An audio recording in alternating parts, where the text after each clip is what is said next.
Ladies and gentlemen, we will now begin the third session. Please kindly reconvene back to your seats.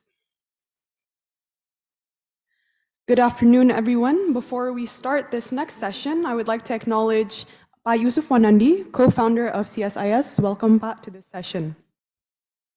Ladies and gentlemen, before we begin the session, I would also like to give a kind reminder that you may enjoy refreshments parallel with the panel. We will now head on to the third panel of today on security and supply chain of green transition industries. To chair session 3, I would like to warmly invite Mr. Andrew Mantong, researcher of the Department of International Relations, CSIS Indonesia, to moderate this session. The floor is yours. Thank you very much, Nadia. Good afternoon, ladies and gentlemen. Welcome to I think the most challenging session, just because we have the session right after lunch. So please bear with us. My name is Andrew. I'll be the moderator for this session on the panel 3 after we have 2 wonderful discussions in the morning. And now we're going to talk about security in supply chain of green transition industries. So the idea of this panel is to talk of whether the agenda of green transition that supposedly become one of the reasons that nations should cooperate now instead become another arenas of great power competitions, especially when we are concerned about the issues of connectivity and supply chain in securing materials linked to the various agenda of green transition industries. We're going to compare the sort of perspective of ASEAN countries represented by Indonesia in this dialogue, and then the European perspective represented by Germany, of course. But at the same time, we have speakers from various nationalities now and various institutes that would become our sources of reference for today's discussion. The first among the speakers joining with us on the stage is Dr. Jayan Menon. He is the Senior Fellow of the Regional Economic Studies Program of ISEAS Yusof Ishak Institute. Welcome, Dr. Menon. And then the second speaker is Ms. Meike Schulz. I hope I pronounced your name correctly. She's the independent political scientist from Germany. The third speaker is Ms. Lazina Rahman. She's a senior climate finance specialist for energy transition mechanism with ASEAN Development Bank for Indonesia. And last but not least is Mr. Burkhard Hinz. He is the director of KfW Development Bank office in Jakarta.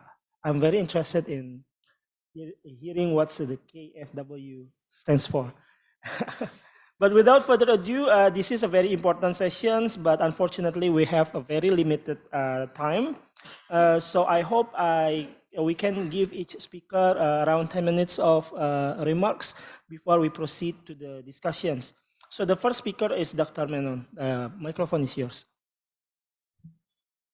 Thank you. Thank you very much, Mr. Moderator. And I'm drinking coffee as well, because if I fall asleep, that could be a big problem. And I hope I don't make you all fall asleep. So I have a short PowerPoint presentation, and if they can pull that up, that'd be great. So I should say I am not an environmental economist. I'm really a trade economist.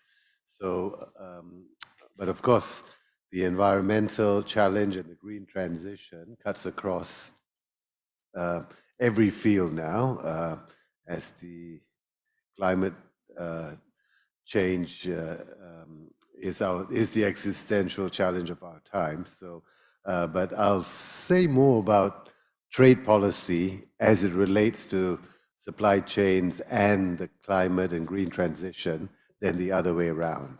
Okay. So next slide, please. So I'll talk first about some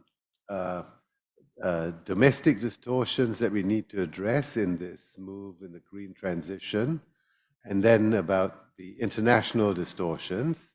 And on the international side, I've defined distortions rather broadly to include what's going on geopolitically and on the trade policy front, and how that might impinge upon our ability in ASEAN especially to transition to a greener future. Next, please.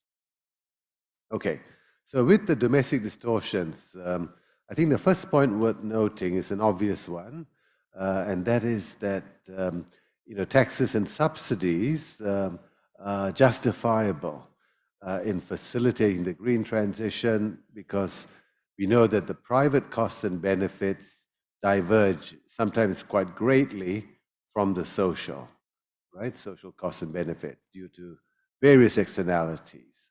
So in this context, you would even the most free trading economists would, or free market economists would accept the need for interventions through taxes or subsidies. But in Indonesia, and indeed almost every ASEAN countries and beyond, subsidies and sometimes taxes are used quite perversely, right? Discouraging, in fact, green transition by encouraging fossil fuel use, right? Through massive subsidies, right? In Indonesia now, it's more than 15% of government expenditure. And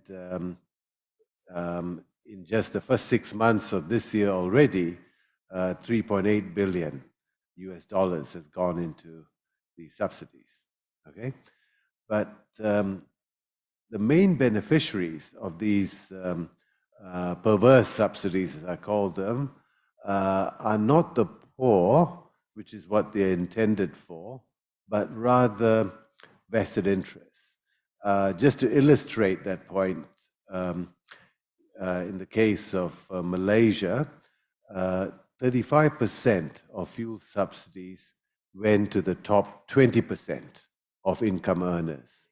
And that's just on the consumption side, right? So when you have these huge subsidies that go into increasing sales, increasing revenues, sales through revenues, the benefits to oil companies is much larger, right?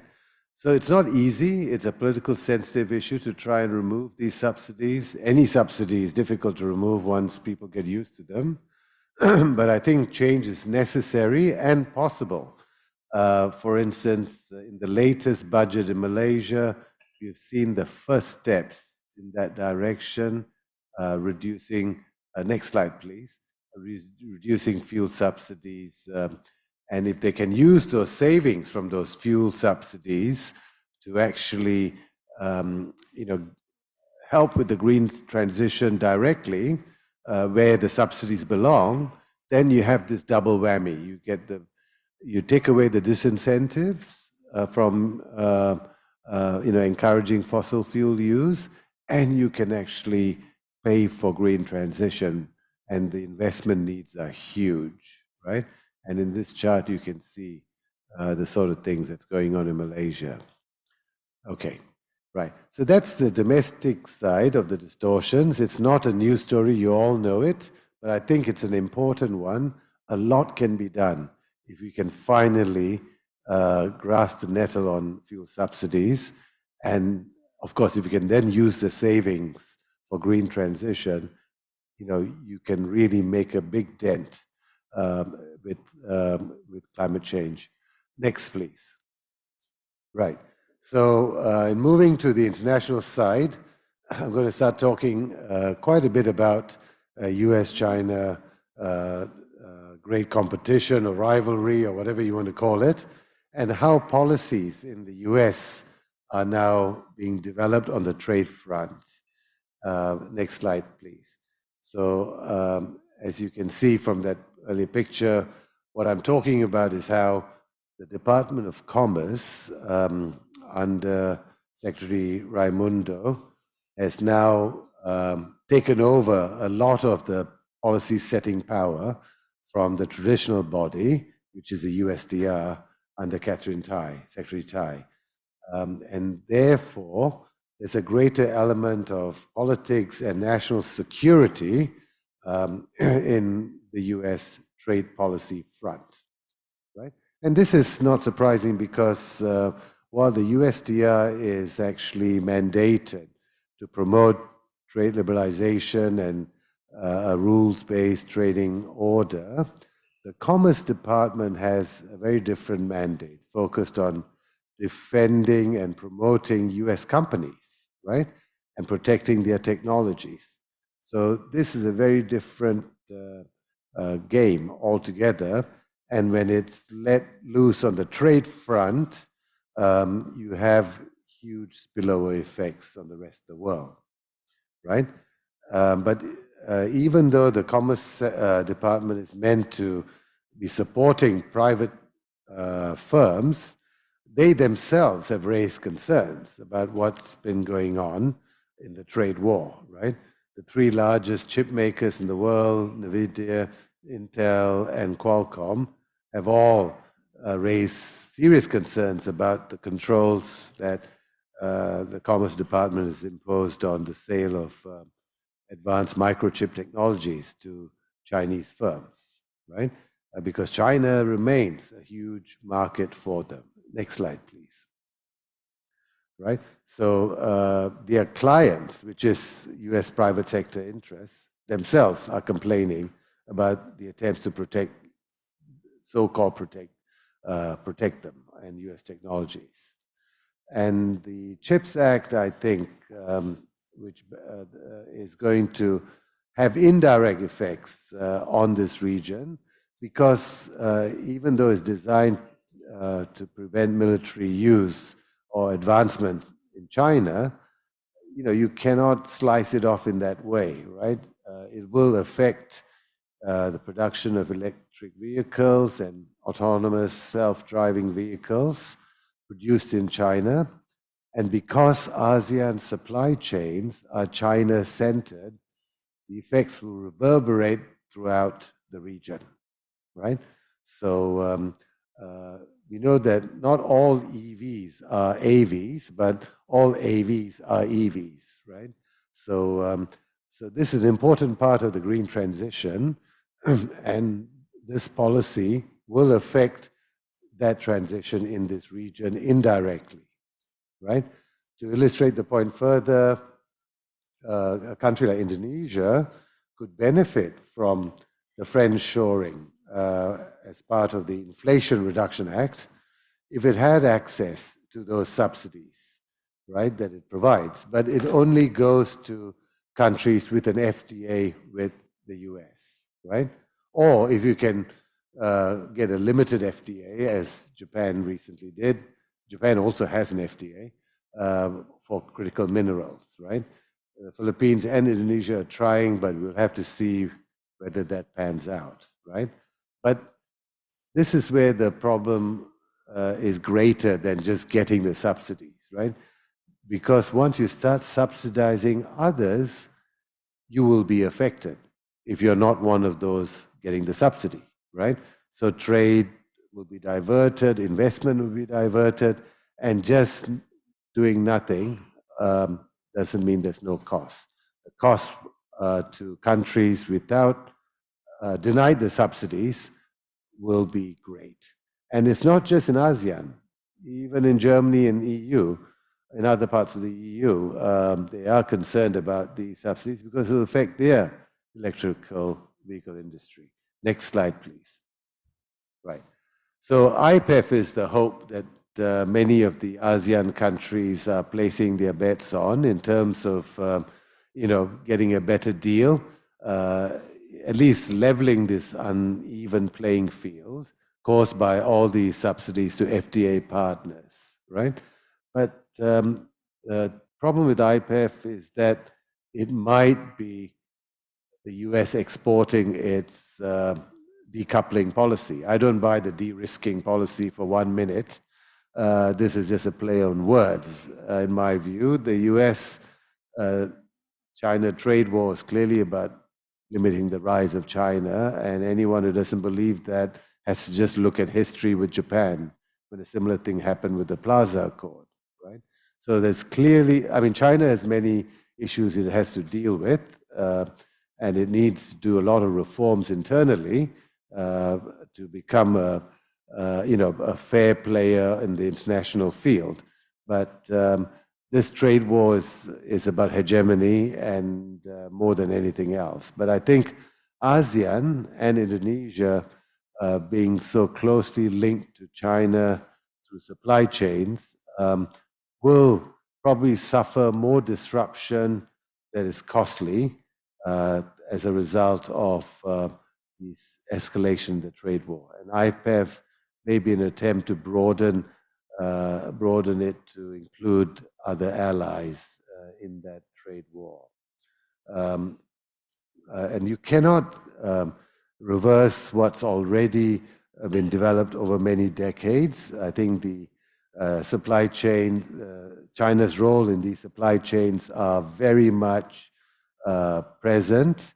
In Asia, I like to use the example of sambal in laksa, which is just chili paste in curry noodle soup for our European friends. You cannot remove it once it's in there, right? And China is in supply chains everywhere, and you cannot simply reconfigure or remove them, whatever you try and do. And for ASEAN, that is critical because that's where their future prospects lie, right? So the US-China trade war, I think, is having more negative effects, is having many negative effects, but also negatively affecting the green transition in both direct and indirect ways. So I'm sorry, I think I've taken a bit more time, but I think I'll stop there. Thank you. Thank you, Dr. Menon, for your wonderful presentation and for highlighting with us that there are at least two distortions from two levels, from domestic side and from our international side.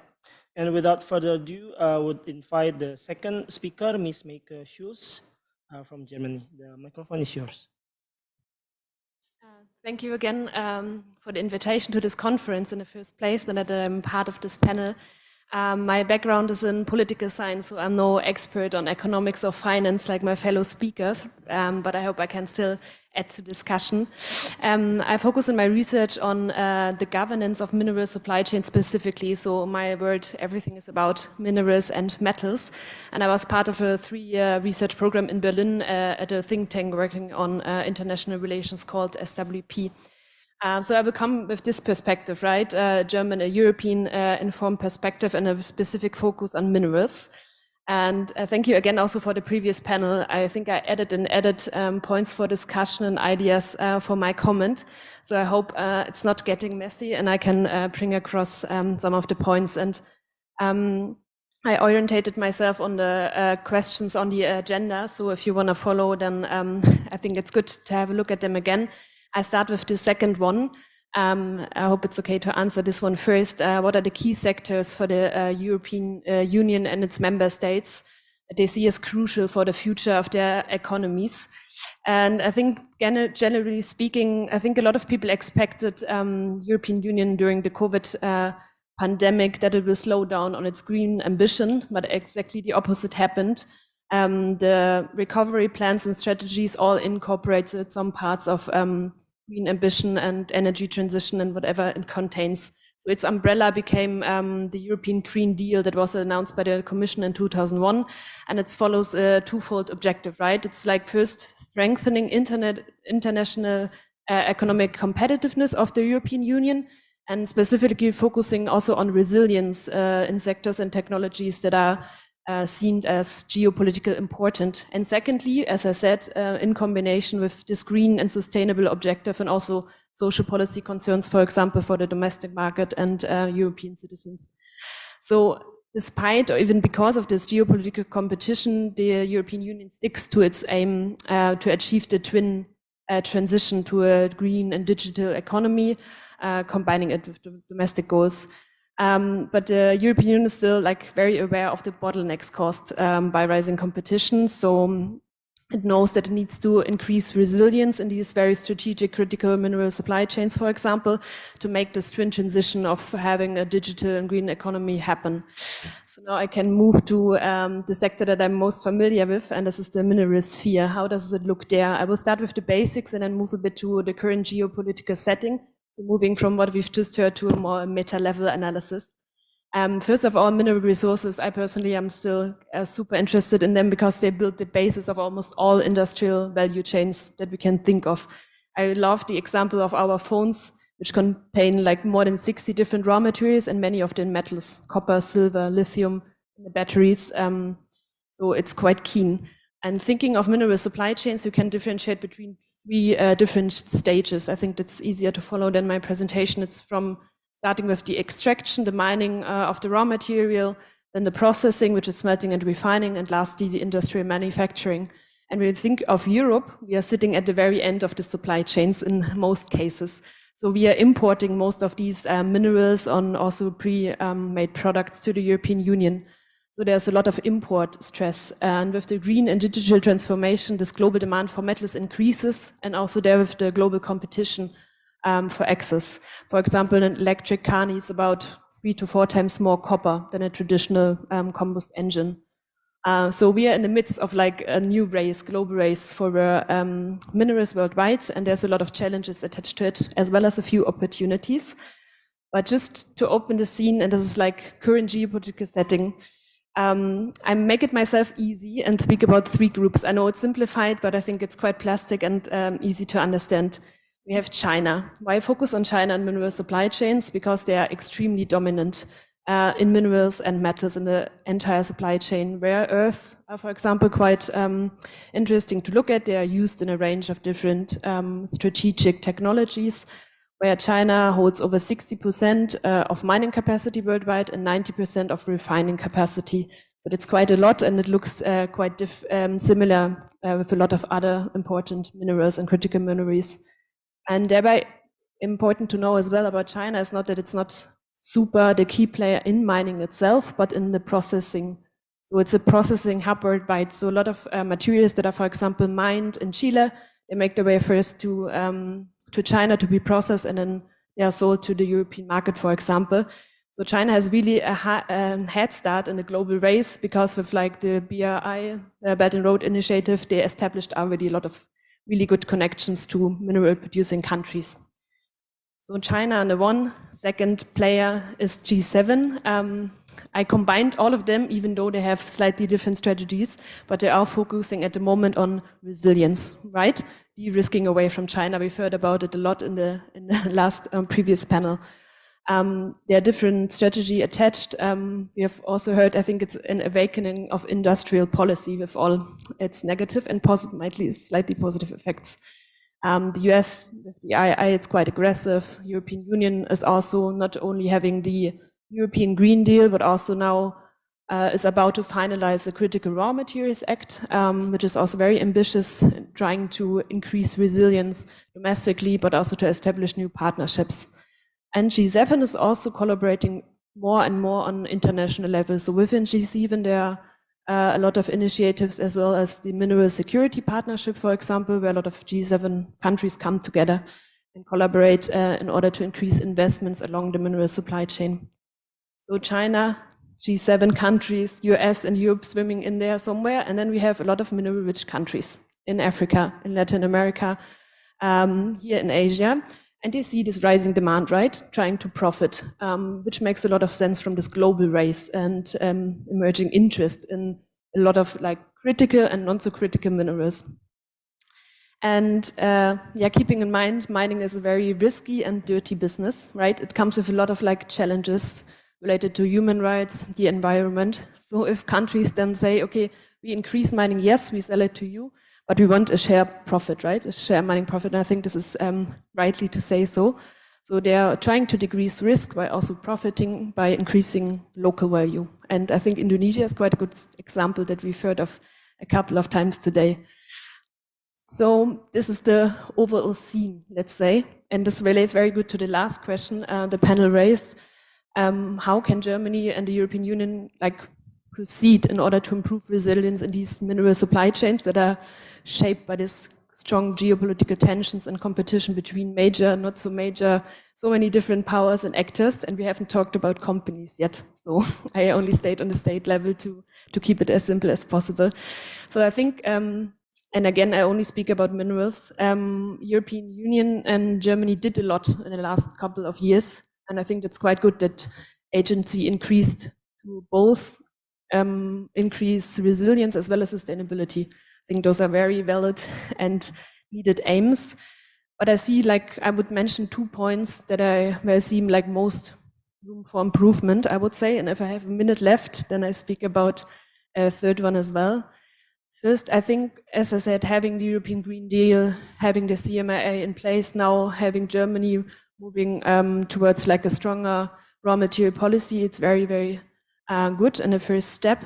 But I think we need stronger diplomacy in this field and international industrial cooperation and concrete projects in the mineral sector.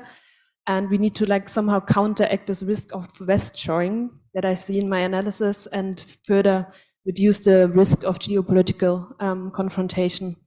What I mean by that is, as I explained, like G7 is like stronger and stronger collaborating, but there's a certain risk that a lot of investments now flow to only these countries or countries that have a certain set of standards already and are good enough. But I think we need mineral-rich countries, not only because like the minerals are territorially and geographically limited, also because like if we recycle more, this is very valid, increase circular economy, we will not fulfill the demand that is there in the medium term. So we need collaboration and we need to include countries from the so-called Global South more into these G7 initiatives and other initiatives at global level like the MSP, the Mineral Security Partnership. And this also applies to European level. When you think about the CMIA, there are really strong priority now on increasing domestic capacity. They have policy aims like 60% of refining in the union, 10% of mining, if I'm not wrong. And this is very valid, but we need, as I said and mentioned, international partnerships and also think about the communication we have towards rich countries like Indonesia, for example. And then in this regard, 1 point on China. We've heard it also in the last panel, I think decoupling from China, whatever you want to call it, I think it's politically very adventurous and economically not really realistic. And I think not, realistic in mineral supply chains in the medium to long term, knowing about their dominant position. So if you call it then de-risking, which I think is very valid, it needs to be strategically managed. I think we should use opportunities to work with China together in areas that are possible, for example, standard setting, dialogue, infrastructure development, in order to reduce the risk of really geopolitical confrontation that would also harm a lot of like mineral-rich countries at the end. And my second point is build international partnerships and make attractive offers to partners as European Union and as Germany. And there are a lot of things that hinder this process. What do I mean by attractive offers? I think paying more attention to local and regional priorities is key. And existing strategies like Indonesia has, for example, but it also means, and we started the discussion already on free trade versus protectionism, I think we have to find ways to support local value creation, offer not only technology transfer and collaborate in the area of skill development, for example, or energy. I think we need to be open about dialogue, about trade terms, and be flexible in terms of also local content requirements, because agency of mineral-rich countries increases. There is time for them to ask for a right share of benefits. And I think if the European Union doesn't accept that, then there will be no partnerships going into the future. And the second point is attractiveness also comes with money. And I've heard this many times today in the room. It's like European Union is good to be sending too little too late, and finance is always tricky. Public budgets are quite limited at the moment, but we shouldn't like focus too much on global gateway, I think, because there's a lot of pressure on this specific fund at the moment to fulfill like so many different policy goals. Mining is expensive and risky, and it's long term. You need infrastructure as well, and there needs to be more money in the pot. I think CMIA not providing additional funds is problematic. Germany is now moving forward with announcing a raw materials fund. I think this is a good way to go. But I think we need first collaboration with the private sector, more private funding, and more at international level, talking about World Bank, IMF. I think we have the experts sitting here. And my very last point, and I know I'm over time, but because it's the theme of the conference today, regional level, regional organizations. I think Germany and the European Union, whenever they think of partnerships, they think bilaterally. And this is very, very good. And this is how investments flow most of the time, and it makes a lot of sense. But regional organizations are very active at the moment in planning supply chains, trying to localize, planning energy infrastructure. And I think having this in mind and also framing our support, the European support and strategic projects more into this direction makes a lot of sense. I think this was a lot, but thanks for the time. Thank you, Ms. Schulz. I took so many notes from your presentations, but I don't think I should wrap it up. I just want to go directly to the third speaker to save more time, Ms. Lazina Rahman from ADB. The microphone is yours. So just by virtue of introduction, my name is Lazina Rahman. I'm representing ADB from the Energy Transition Mechanism team. We're coming at this from an interesting perspective, right? Because the ADB ETM team is largely focused on accelerating coal retirements to allow for a faster energy transition in places like Indonesia, Philippines, Vietnam, and some other partner countries. But as part of that task, what we are being kind of forced to reckon with is exactly what comes after and how we can make sure that that is a sustainable and balanced pathway. Yes, please go ahead and screen the slide, and we can go to slide 1. So coming from the energy sector, I will specifically be focusing on the consequences of an energy transition. And really what we're seeing increasingly now is an energy system powered by clean energy technologies is profoundly different than one fueled by traditional hydrocarbon resources. So as Micah alluded to earlier, a typical electric car requires 6 times the mineral inputs of a conventional car. An onshore wind plant requires 9 times more mineral resources than a gas-fired plant of the same capacity. In terms of technologies, you have lithium, cobalt, and nickel playing a central role in giving batteries longer performance and longevity and higher energy density. Rare earth elements are used to make powerful magnets for wind turbines and EVs. Electricity networks need a huge amount of copper and aluminum. And essentially copper is an essential element for almost all the electricity-related technologies. This means that, increasingly the energy sector is set to emerge as a major force in driving demand growth for many minerals. And strengthening the linkages between minerals and clean energy technologies will be imperative as we proceed. This chart you see here, thanks to our friends at the IEA, who have been doing a lot of sort of supply chain analysis, we see that basically for a lot of rare earth elements, they are for sure geographically concentrated, but the important thing being that the top 3 producers account for more than 75% of the supply. You see, as referenced earlier in the presentation, China being a large part of processing. And that by far has been the biggest bottleneck in trying to achieve a supply chain resilience, supply chain security, and sort of energy security overall for across economies, whether OECD or the developing economies that hold a lot of the extractive resources. Next slide.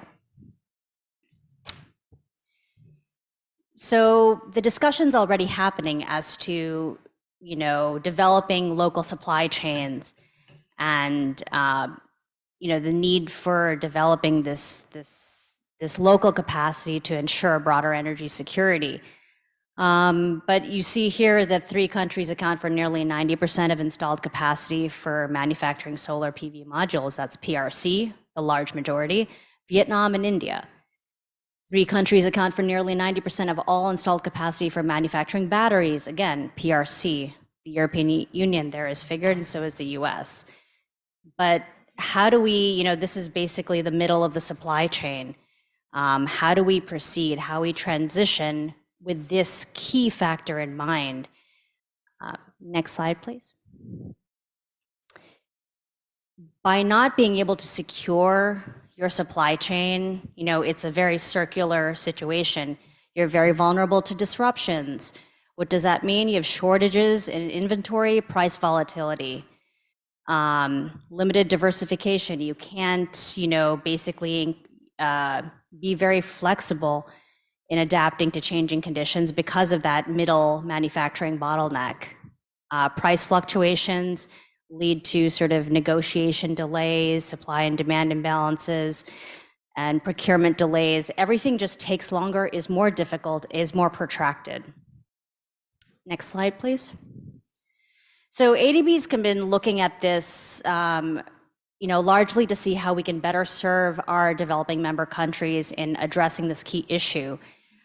This study here was launched a few months ago, and essentially is a regional study sponsored together with SE for All, Bloomberg Philanthropies and Climate Works, and McKinsey. And here is kind of a key takeaways, but reading this from the perspective of this particular panel, the two key takeaways from a lot of the industry representatives who were interviewed for this report are, we have key issues in the region in guaranteeing demand for a lot of these renewable energy manufacturings, whether it be PV modules, electric vehicles, so two-wheelers, et cetera. There's not enough demand to then cultivate manufacturing capacity domestically. Right now, if you're to sort of, whether it's Indonesia or Thailand, if you're really focusing on developing manufacturing capacity in your country, you don't actually have enough domestic demand to meet that capacity. And so as a result, you're relying on global demand and exports. And then what's the point, right? You really have to start to incentivize private sector to invest in these manufacturing capacities, provide the right incentives, whether that be through tender of manufacturing capacity or ensuring that your broader energy development plans are actually sort of met.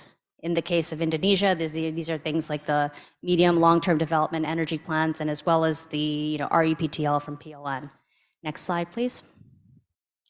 Particularly, we've started some work on diversifying the energy supply chain in Asia Pacific. We're focusing on the midstream. So here, that's where we kind of identify what we're looking at within the solar PV and the wind supply chain. We have focused on India and Indonesia, where India, by virtue of being a large market and Indonesia being resource rich.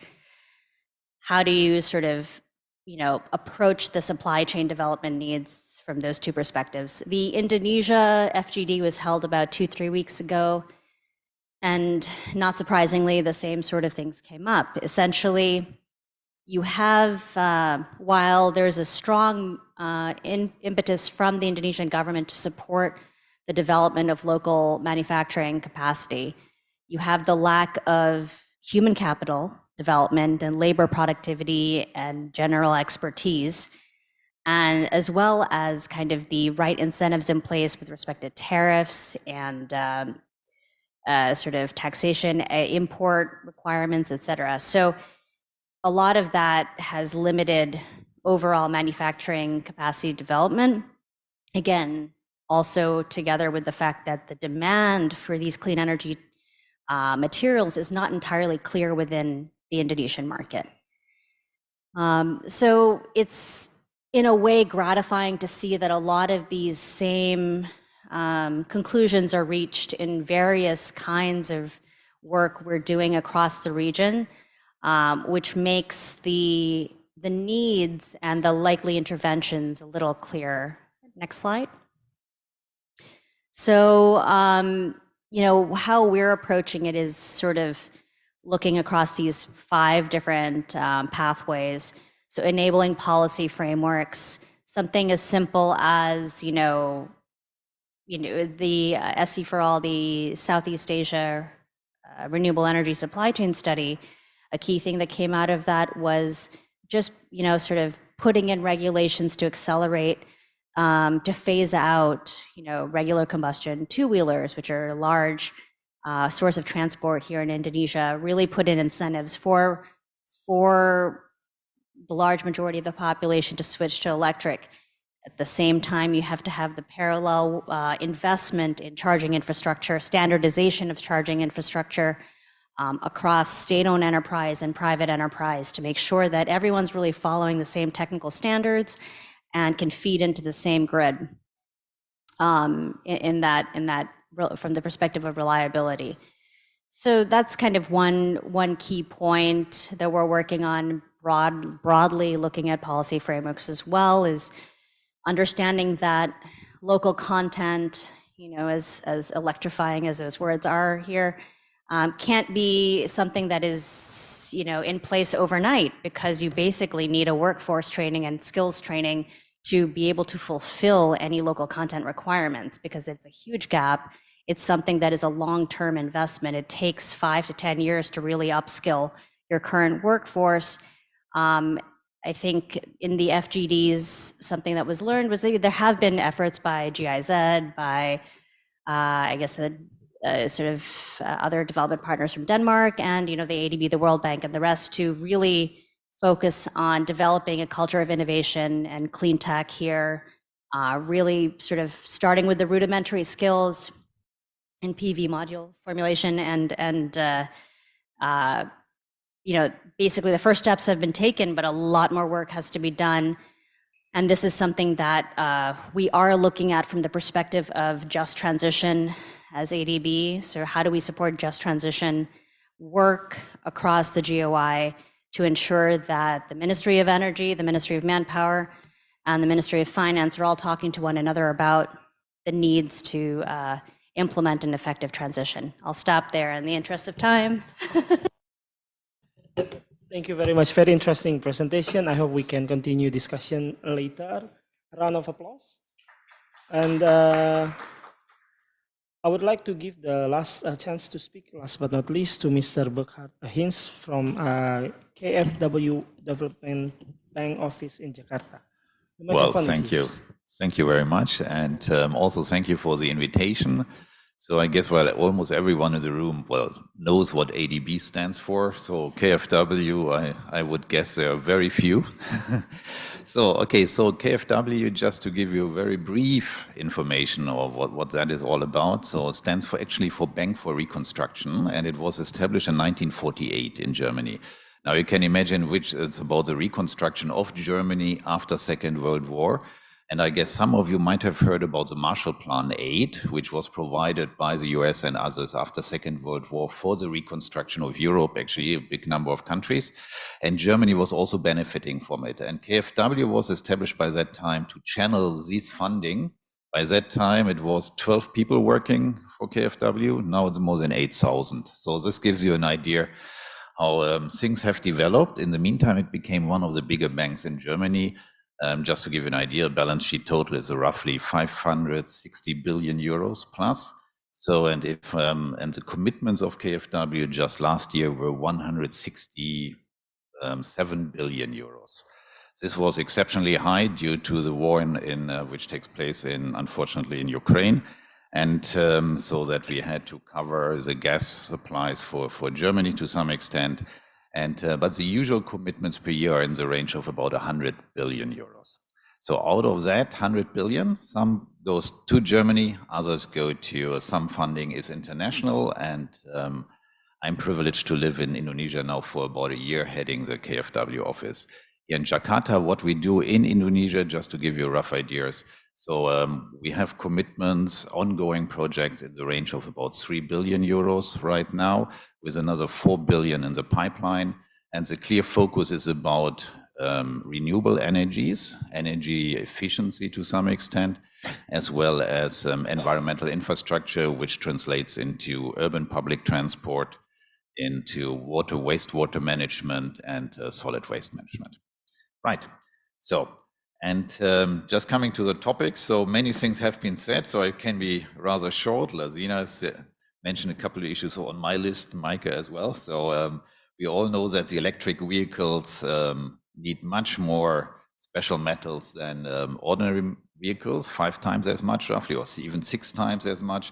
But if you take an offshore wind turbine, for example, also in the context of renewables, we talk about 16 tons of special metals per megawatt If you compare that to a coal power plant, it's about 1 ton of special metals per megawatt. So you can see the more we move into the direction of renewables and energy transition, the more costly it gets in terms of special raw materials and others. At the same time, China dominates the market for many key technologies, has been also mentioned, from batteries, fuel cells, photovoltaics, robotics, and there's for some components over the entire process chain, so which is from raw material to production, components and processing.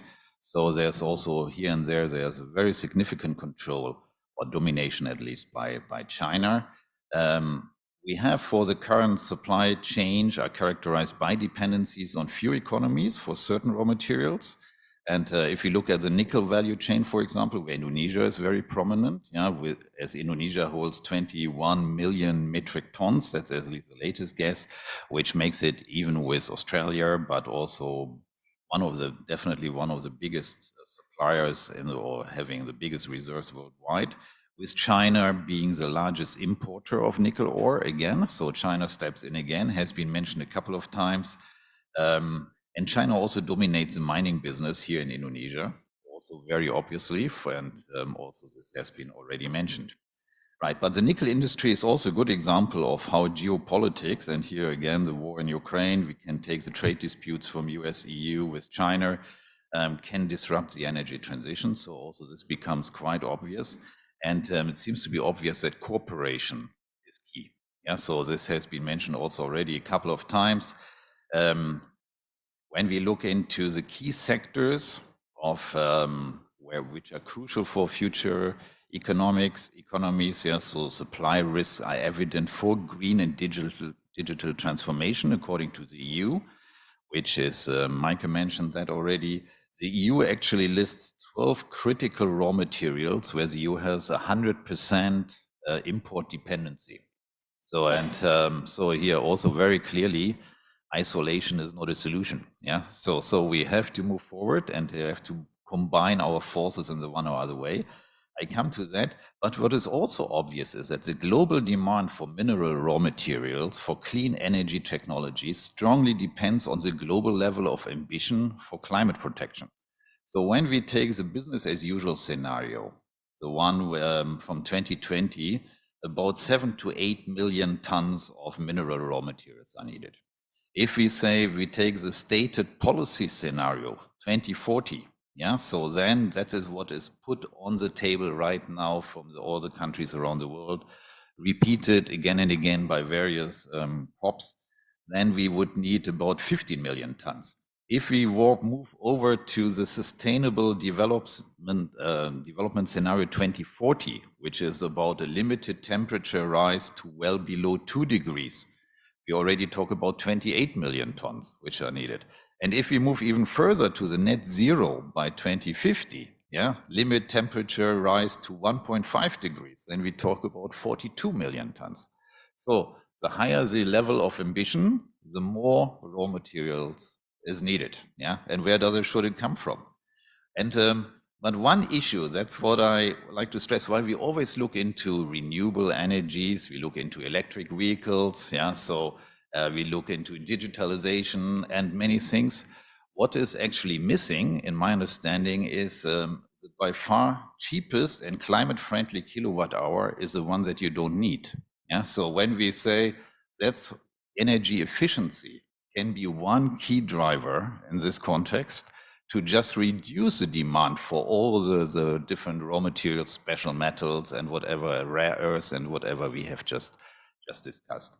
And I like to give you here also the example of KfW. So in Germany, KfW has set up a big number of programs promoting energy efficiency.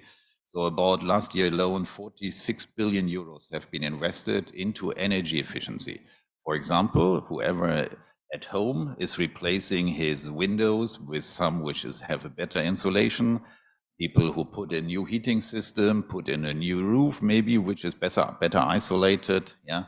All this, then you have access to relatively cheap funding. And if I take the example of Jakarta, but I'm sure the same applies to many countries around here. Yeah, so when you have a 2 millimeter single glass window, yeah, and have your air condition on, I would say 50% of it without knowing, but that's my very rough guess, you blow out straight away out of the window. Of course, one of the challenges we face here is subsidized electricity tariffs. So it's not really attractive for people, or the amortization period is a little bit long, yeah, in order to invest into more energy efficiency. But while not only focusing on the production side or the supply side, the demand side could be also an option to address quite a number of issues. And if I want to say Germany in particular, we had to learn our lessons. We invested a lot of money into the energy sector. Yeah, so with the highest electricity tariffs we have all over Europe, yeah, people had to pay for it. The taxpayer on top paid of it, yeah. But it's now time. We have lots of lessons learned, yeah, which we of course could share with the rest of the world, yeah. So how to move forward? That could be also one approach in addressing the bottlenecks which we are presently facing. Cooperation. Research in research and development goes hand in hand, yeah. So a need to accelerate the development of new technologies. Here and this also means that in cooperation, this of course will work much better than if each and everyone tries on its own. Electric mobility, of course, is an issue. And if I take Indonesia, Jakarta again, and I see the many two-wheelers on the street, yeah. So there's also very high potential, I would say, yeah. And another issue in this regard is when you, of course, it's true, yeah, that the Western countries, Europe first, the US, yeah, the per capita CO2 emissions are far much higher than here in Indonesia. But does it help? Yeah, does it, So, and if you see, my office is on the 46th floor, so I can hardly see the buildings 500 meters away for the last couple of months because of the air pollution. Is that an issue where the Europe can be blamed for? Not so sure. Yeah. So we have so that it's in the core and own interest of each country, yeah, to address the issues of climate change, I would say. Well, we have the risk of geo-economic fragmentation, which according to the IMF will make our world poorer and more dangerous. That's what they say, and I think it seems to be quite obvious in many ways. And the IMF also states that uncertainty around trade policies alone reduced global gross domestic product by nearly 1%. And the cost of further disintegration would be enormous, with people at every income level being hurt. And if we look into reconfigured supply chains and higher barriers to investment, what would be the consequences? We would have, it would be more difficult for developing and transition countries to sell to the importing countries, gain know-how and build wealth. Another impact would be advanced economies would have to pay more for the same products, with higher inflation, with each and everyone suffering from. The productivity would suffer, as the potential of co-innovation might not be optimized as a fact. And of course, also technological fragmentation alone can lead to losses of GDP. Here the IMF again is guessing about 5%. So all significant. So what we have is on the other side, if we look into the coordinated international activities mitigating the fragmentation and bolstering cooperation in the context of COVID-19, here we have another example. What can be achieved if the world stands together and is looking into a further cooperation? Right, and the leverage of the ASEAN countries with its 10 member states, which is of course a significant economic bloc, like other regional organizations, they can play a crucial role in all this. And particularly also by restoring trust that a rules-based global system can work well to the benefit actually of all countries. Right, so I mentioned already, international cooperation is key, and private sector participation has been mentioned already, is of course also of crucial relevance. Just one more last word on that. We have also German companies investing in Indonesia and looking into further investments, yeah, also on large scale. If I take BASF, which is considering a refinery for nickel and cobalt here in Indonesia, large scale investment. Of course, that can also work if, and that's a big if ESG standards are clearly followed. Yeah, and but also this is something where every and each country, of course, will have a close look. Last word is local content regulation. That, of course, is also in going into a direction which is, let's say, maybe working in the short term, but in the long term, I would also question the impact. Well, thank you so much on that so far, and looking forward to a discussion. Thank you. Thank you very much for all 4 speakers who have shared their thoughts with us. So I think we have a tremendous series of discussions, some interlinked discourse about green transition, geopolitical economics strategy. And then we also have touched upon some issues, for example, climate change and how it's related to our discussion today. I would open the floor for some questions. Yes, please.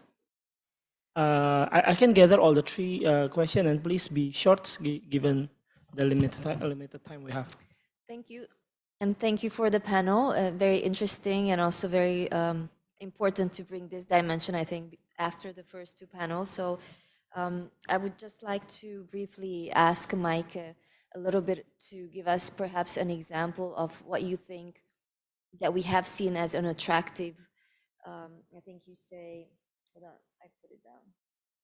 Yeah, but simply attractive offer that the EU could provide. And I just read about this recent minerals and investment package that the EU offered for the value of 50 million for the Democratic Republic of Congo.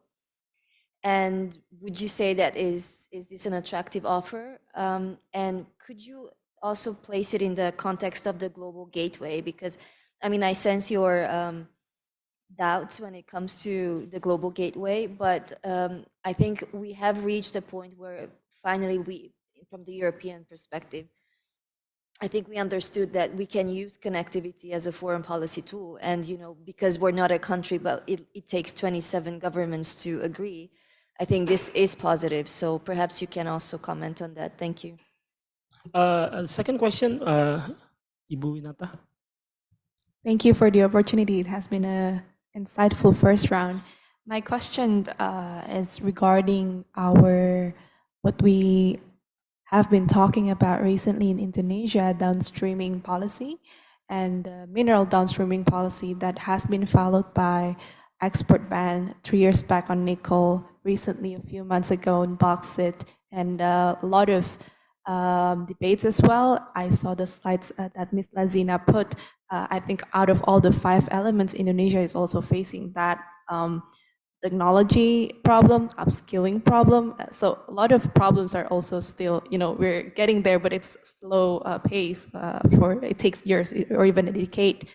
So I want to get your view, or the panelists' view. I think this is also to Indonesian expert. Maybe later, Mr. Yose Rizal also can have a comment on that. What's your view on the policy that we have in Indonesia currently with the export bans? And it's a lot new issues. And you know, is it a more of a negative thing you see today, or how can we fix this up? We know that the smelters here are also owned by foreign companies and European companies as well. Is that a solution, or is that just the only way we can collaborate on considering the ban? That's it. Yeah. Thank you. Thank you. Ayose? Okay. Yeah. Cooperation had been mentioned several times. To all, I think all speakers have mentioned about the importance of cooperations. But in many fora, the cooperation remain to be limited, especially in this supply chains issues. The critical mineral, more specifically supply chain of critical mineral. Take for example the G20. I've been following G20 for quite a long time, and then sustainable trade always is always discussed under G20 every year, but never really touch upon the supply chains of critical mineral. While from your presentations, this is very important elements when we when we try to get the green transition more successful. So what kind of cooperations that you really need in order to have this more cooperations in the supply chains of critical mineral. In ASEAN, also the same. This year, ASEAN talked about the one of the agenda, Indonesia's agenda on sustainable transition, green transition, is actually the development of EV ecosystem. But it is not. It didn't touch upon the supply chains of the critical mineral, because each ASEAN countries also wants to take this kind of opportunity by themselves, just doing it alone, relying on their own deposits of critical minerals, and attract more investments on that. So what kind of cooperations do you need? More another one thing, if I may, also related to the downstreaming. I'd like to ask Mr. Hin specifically, because the downstreaming strategy of Indonesia has been going on for quite a while, but only Chinese investors, if I'm not mistaken, that are attracted to and participate in this downstreaming strategy. What about what do you think about the European companies? Why didn't take also that kind of why they are not really attracted to come to Indonesia and then invest on the critical minerals such as nickel, while nickel deposits in Indonesia still pretty much quite a lot. And then what about the plan in the future? Is there any interest right now, considering that Indonesia becomes really serious in banning the export of critical minerals such as nickel? Okay, thank you for 3 questions. We have questions on offer by the EU in terms of partnership. We have also a question about downstreaming policy, and one specific question about international cooperation, taking, for example, the case of development of EV ecosystem in ASEAN, which still lacks of supply chain elements. If I can also add to that these questions, what sort of political arrangement? You mentioned also about addressing political disruption at domestic level and international level. And so what's the sort of political arrangement that should we build to address these challenges both at national and regional or global level? I think we can begin first by in reverse order, okay, if you may. So you first, and then Dr. Menon the last. Okay. So reverse order. Well, all right. Thank you very much. I may start with your question. So about the downstreaming industry strategy. I think the situation is changing. Well, that's at least what I'm observing, as also European countries are very much looking at the Indonesian market. The potential is high. The nickel reserves are enormous. We all know. And what seems to be also obvious is that maybe also due to the de-risking from China. Yeah. So if you want to diversify your risk in this area of the world, there's no way that you can walk around Indonesia. Yeah. So particularly with the major resources which are available here. And at least what I noticed, or what I was reading, there was an article here in a German magazine about nickel in Indonesia, and it was about that one of the major German, the biggest chemical company in Germany, BASF, is considering a major investment together with another company here in Halmahera. Yeah, so also for nickel, looking into refinery. Yeah, and investing more than, well, it's the billions. Yeah, the investment will be with probably VW, the car maker, as an off-taker. So things are moving in that direction, I would say. At the same time, of course, what I mentioned before, and what is also crucial to any European company is, and that might be somehow different to some of the Chinese investors, is strictly to follow ESG standards. So if what would happen if, let's say, if in case, take this example here, BASF, in case they would, let's say, push out indigenous people, if they, let's say, just cut down the jungle, you will have no idea what the NGOs in Germany will make a big fuss out of it. Yeah, there will be, and then it will turn out to be a major reputation risk for the company. Yeah, so this is something what they, of course, to avoid. And my best guess, without knowing, but my best guess is that some Chinese companies are more relaxed. Yeah, so, but I don't know. So this is one of the reasons probably where things become a bit tricky. But in the end, what counts, and this is what counts for business, is cash. Yeah, so the cash is here. Yeah, so this seems to be also quite obvious. So that's why I think companies are moving. They take more time, which is also true. It has to be well prepared, which takes again more time. Yeah, but my best guess is that European countries having also recognize that moving into Indonesia is definitely one of the options to follow. When it comes to the export bans, going in the same direction, if I may add, is that I think everyone will, work for a development bank. Yeah, and you see that if I quote Oscar Wilde, the Irish poet, he said, "Economists know the price of everything and the value of nothing."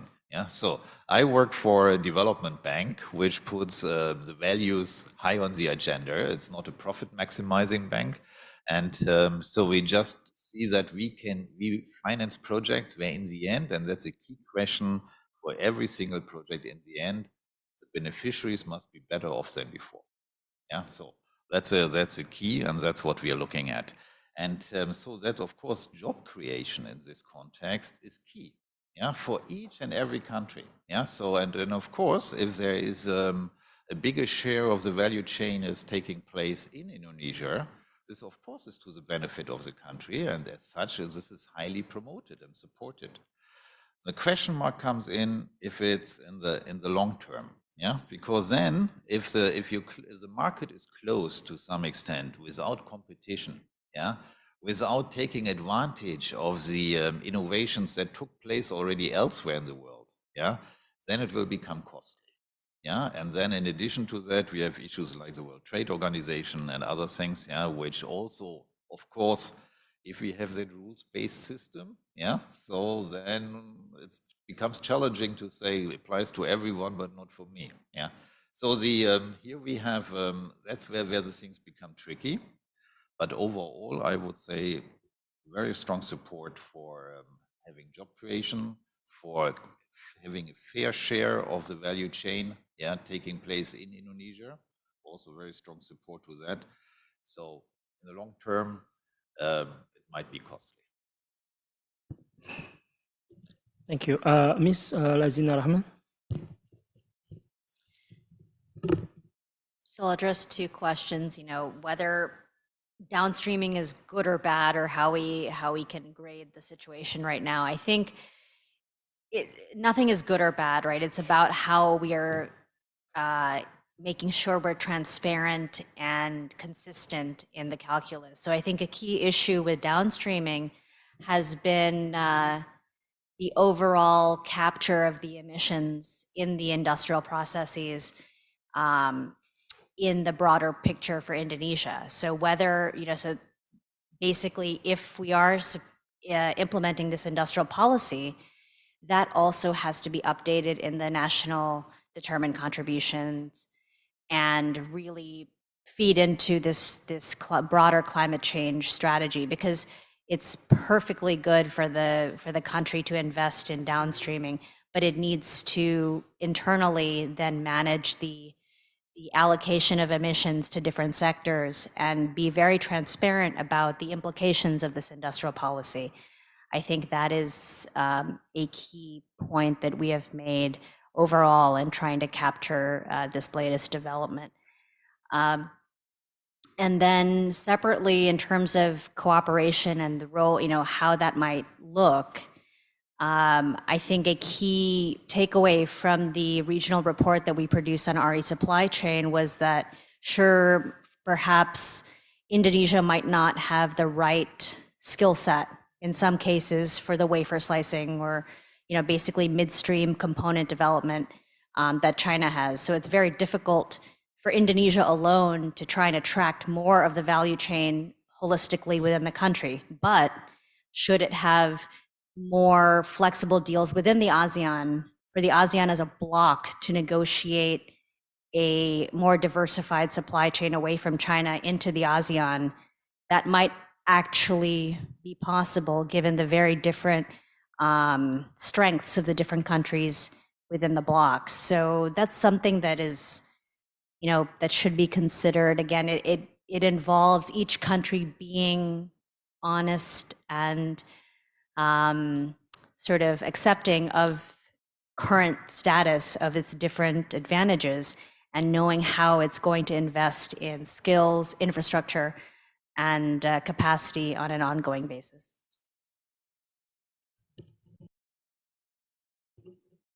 Ms. Schulz? Yeah, thank you for the question on partnerships. I think I will go a bit back in time and focusing on Germany first. I mean, we established our first raw material partnerships back in 2010 with our first raw material strategy. And they were, to be honest, not very successful for different reasons. Firstly, they were quite ad hoc and very limited to business-business relationship, even though this is very important. The investments conditions were tricky. There was no agreement on technical support, and it somehow failed, let's say. And one of the reasons as well was that companies were first very interested in collaboration because of price fluctuations after the financial crisis. But once the market stabilized again, they were out of interest for new raw material partnerships. And this is what we observe often, I think, because crises are inherent into mineral supply chains, right? Prices fluctuate, transport routes close and open. So, and whenever there is a crisis, companies usually, at least in a German case, ask for like state support. But once the market again is calmed down, this interest in like diversification usually also withdraws a bit. But I think now we are in a new era, let's say, like we are not in 2010 anymore. And also the German raw material policy moved a bit to the European level, definitely. And you see more raw material partnerships and more activity coming from the European level, which I think is quite important. So you can combine efforts.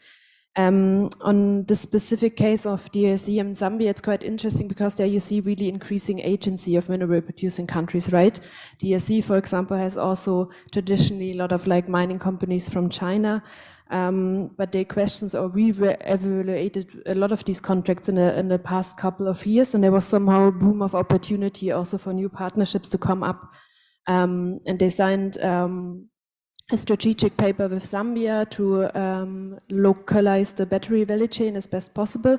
And the US, for example, jumped right in and signed an MOU again with Zambia and DRC on that, also providing certain financing. And then the European Union followed.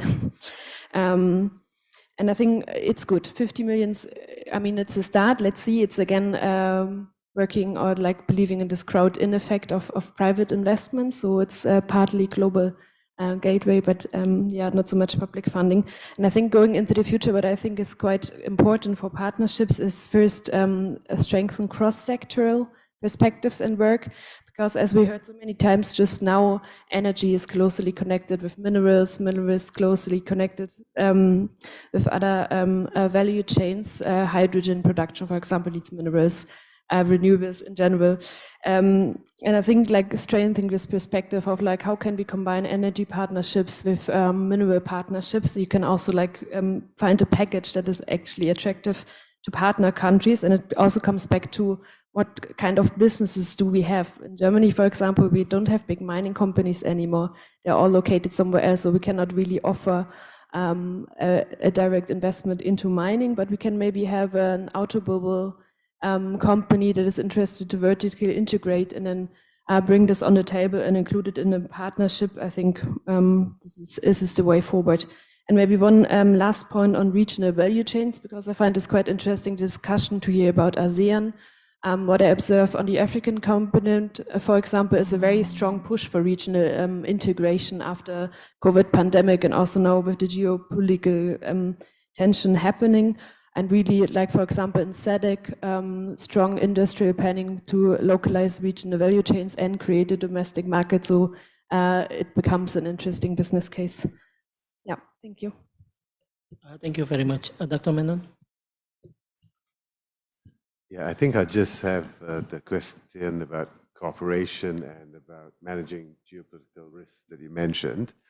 I guess the first point I want to make is when it comes to cooperation with supply chains, I think there's clearly a national and a regional dimension to manufacturing supply chains, but essentially manufacturing supply chains are global.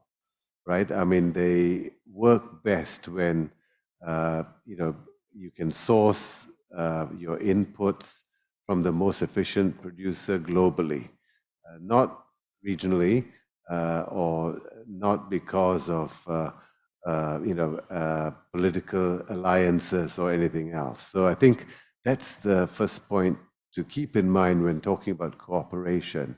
The cooperation agenda now has too much of a geopolitical element to it, right? It's always been about geopolitics as much as economics, but now the friendshoring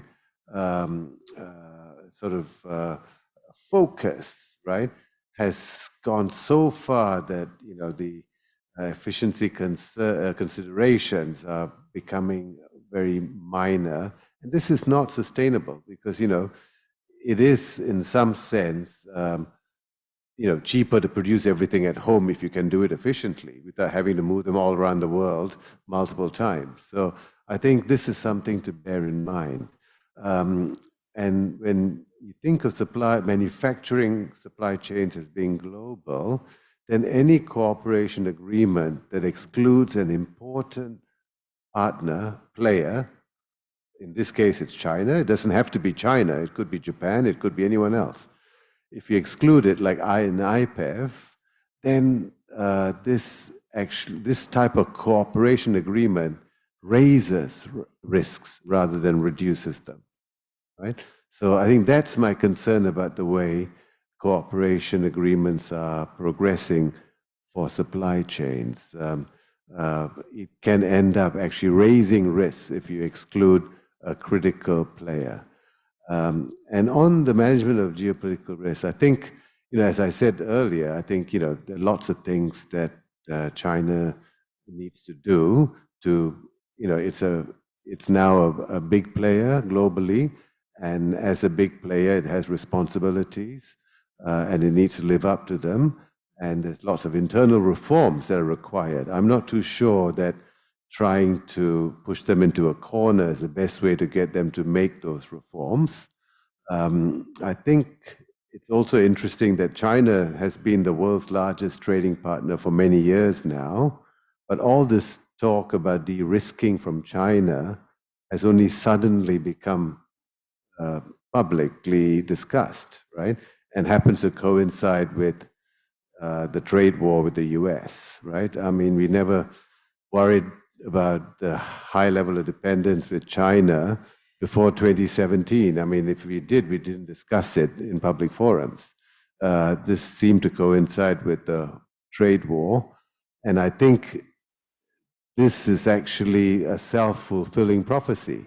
China is now some concern because we've created the trade war. And now we're worried about China's dependency, right? When before that, we seemed to be quite happy to be heavily investing in and engaging with China. So I think that's another issue we need to be wary about going forward. I'm not saying that there's not a case to be made for de-risking. I mean, diversifying and reducing risks makes sense always because the country-specific shocks, the impact of country-specific shocks are reduced, whatever that country might be or a small group of countries. But I think this is a self-fulfilling prophecy. It's become endogenous, and we need to be concerned about it. Thank you very much. We still have around 10 minutes before we wrap up the session. I would open the second round of questions from the floor. Yes, please. Well, thank you very much for this panel. I just have a question because I think the panelists kind of agree that the international cooperation among supply chain is quite crucial, which I also agree that. But I think over the last decades, I think the situation, especially in Asia and also even the United States, has been changing because, like, recently Indonesia government, the Ministry of Energy and Natural Resources, identified the 41 critical mineral, which might be quite important for national interest. And also now China, as Ola mentioned, nickel has largely invested in Indonesian nickel mining processes sector, which try to dominate supply chain or value chains in the renewable energy industries. And also, if you look at the United States, they also have like critical technologies, some of which is quite also important for the energy transition. So I just wonder, given that the kind of resource for national resource for economic nationalism, how the international cooperation substances looks like? Is it more like a liberal, liberal economic cooperation, or how we could deal with the kind of different parts of nationalism among different actors? That's my question. Thank you very much. Thank you. Another questions from the floor? If there is no other questions, is there someone from the panel who would like to immediately jump to answer the questions? Dr. Menon? I'm not too sure I caught all of your question, but I think perhaps could you just repeat the last part of your question again?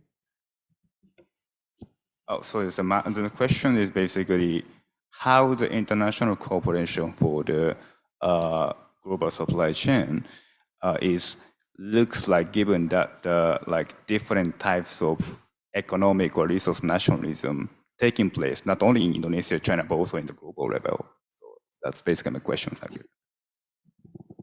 Yeah. So okay, sorry, I get it now. Yeah. So I think this relates to my earlier answer. I think supply chains are global in manufacturing. They're different for agriculture and some types of services and so on. But for manufacturing, especially in the key manufacturing supply chains, which is electronics, electrical machinery and equipment, and automotive industry, including parts and components, automotive parts and components. In those three critical manufacturing supply chains, the production network is global, right? And so if you've got countries that are now starting to turn inward with their nationalist policies, then the viability of producing at different corners of the world and moving things around starts to fall, right, from a cost perspective.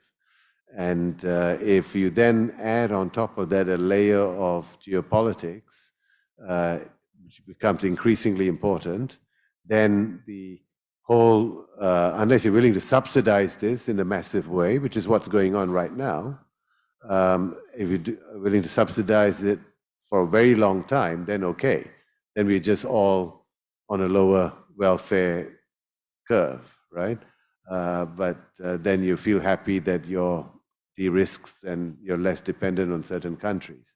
But I think the sustainability of, long-term sustainability of supply chains will require us to get over some of these nationalist policies and to get geopolitics to play less of a role. Otherwise, it just won't be sustainable. I think the one last point on cooperation is that it can serve a role if it can reduce the weaponization of trade policy.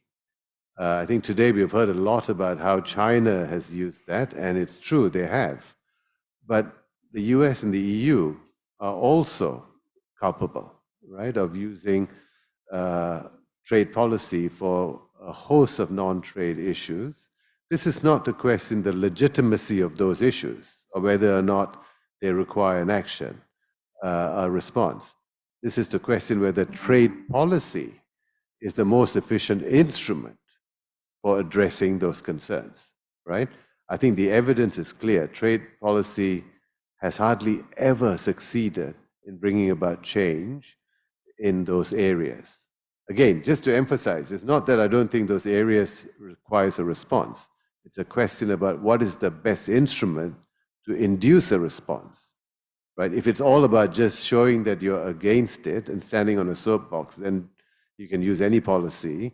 But if you want to bring about a change, then you have to think carefully about what the instrument is and whether that instrument can have indirect negative effects on the wrong people, right? I mean, usually it punishes the people you're trying to help in those countries, which doesn't actually, I think, work very well. But yeah, so I think cooperation programs that helps reduce these nationalistic responses or even international responses with the weaponization of trade policy can actually be managed better when they're part of a cooperation program. Just one quick last example is how, you know, when IPEV, the US initiative, was announced, very soon after it was announced, a lot of the withhold restraining orders in Malaysia on the gloves factories, where there were, I think, quite genuine concerns about forced labor, right? They suddenly started being resolved very quickly, right? And I think the concerns as well about forced labor started being addressed, right? So this is a good example of how you can indirectly produce the right outcomes, but they're very rare, right? Yeah.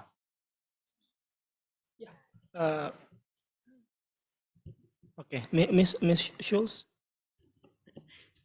Thank you.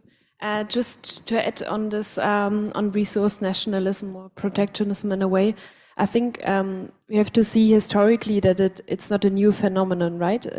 It happens all the time, and especially during commodity super cycles like we are in now at the moment.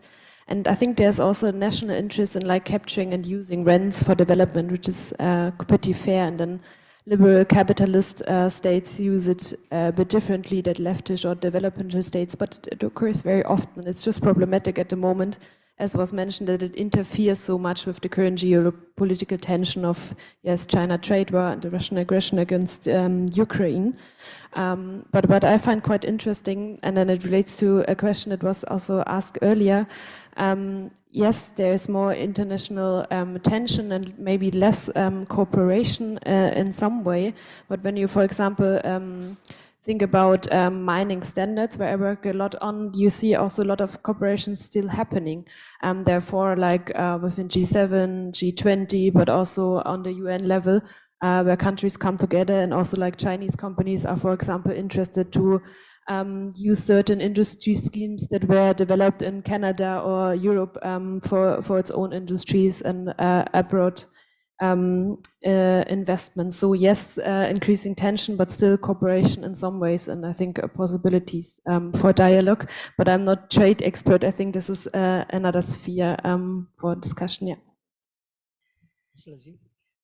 Sure. I just wanted to. I think I appreciate where Dr. Manon's coming from, but from the energy industry perspective, you know, you have China controlling 80–90% of the supply chain. So the geographical diversification for the energy transition is sort of imperative. But to that point, it makes almost zero sense to alienate this counterparty that holds so much expertise and so much control over the success of the energy transition. So to what extent is a carrot better than a stick in kind of bringing them to the table, really getting their support to transfer, you know, to do knowledge transfer and technology transfer to its trade partners in the region? I mean, that's something that hopefully will be more in the cards in the coming years. Thank you, Mr. Hinz. Okay. I think we have come to our end of the sessions. It's exactly, no, 1 minute, 1 minute past. Okay, so this is the final, the final wrap up of our session. Thank you for all 4 speakers. I think we have discussed some big elements in the room, including the issues of downstreaming policies, China's dominance, and the need for international cooperation. Also, there are some alternatives, for example, on focusing on energy efficiency. These are a very insightful discussions for me personally, and I hope the floor can also feel the same way about this panel. And thank you very much. Please join me to give a round of applause for all 4 speakers of this panel. And we'll hand over the microphone to MC Nadia. Thank you very much. Okay, thank you, Mr. Mantong, and also all 4 of our panelists. Thank you to Dr. Menon, Ms. Schulz, Ms. Rahman, and also Mr. Hinz for your wonderful insights. We invite all of you to join the rest of us back at the table. Thank you once again. We will now be heading on to the 4th session on democratic resilience and regional capacity building in Southeast Asia. To chair panel 4, I would like to warmly invite to the stage Dr. Philips Fermonte, Dean of the Faculty of Social Sciences at Universitas Islam Internasional Indonesia, to moderate the session. And along with our 2 speakers for this panel, Dr. Denis Suarsana, Director of the Konrad-Adenauer-Stiftung for Indonesia and Timor-Leste, and also Professor Aris A. Arugay, Professor and Chairperson of the Department of Political Science, University of the Philippines, Diliman. We had previously planned for Ambassador Filomeno Alexo de Cruz, Ambassador of the Democratic Republic of Timor-Leste to Indonesia, to speak in this panel, but unfortunately, he had informed us that he will not be able to make it to the session due to health reasons. So unfortunately, we will have to proceed on with only 2 speakers up at the front, but rest assured that the 2 speakers that we have alongside with the moderator are 3 experts in this field, so we will still have lots of fruitful discussion in this panel. So I'd like to hand off the floor to Dr. Fermonte. The time is yours. Thank you. Very good afternoon to everyone. I think we should start this very last session on the democratic resilience and regional capacity building. I don't think I need to reintroduce the 2 speakers because everybody know. But for formality, I'd like to introduce them anyway. We have Dr. Denis Suarsana, the country director of Konrad-Adenauer-Stiftung, who has been very instrumental in the fostering cooperation between Indonesia and between CSIS Indonesia and Konrad-Adenauer-Stiftung.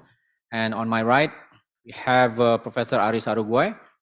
He's no stranger to political analysis of Southeast Asia region. He's the chair of the political science department at the University of Philippines in Diliman. Now, by way of introduction, maybe I'd like to highlight a few points regarding this event. Number one, most of you who observe the politics of Southeast Asia, until a few months ago, we had 2 military junta, one being in Myanmar, the other one being Thailand. But somehow people in Thailand, through election, voted out the military junta, but that's not the end of the story, because the military transformed itself into so many political parties. So Thailand has a long way to go before going back, and Thailand has this history of being in and out of democracy for so many years, of which I believe probably either Dr. Denis Suarsana or Aris Arugay will talk about. But in Myanmar, election has been promised, but yet we still have to wait of how things will be played out in Myanmar. As well, I think many observers from within the region or from outside the region have noted the similar trend across Southeast Asia about what we call democratic regression. And we understand very well that this is not a new phenomenon because democracy has been under attack for at least in last 5 or 10 years. And then the topic today is whether we do have democratic resilience to withstand these pressures against democracy. And things are not promising because many international institutions and observers have noted the continuous decline on many fronts of democracy and aspects of democracy in Southeast Asia. So that's, I think, one important development in Southeast Asia. Now, with this backdrop, the question will be, what would the role of regional organization in this, in offsetting the downward trend of democracy, if there is any?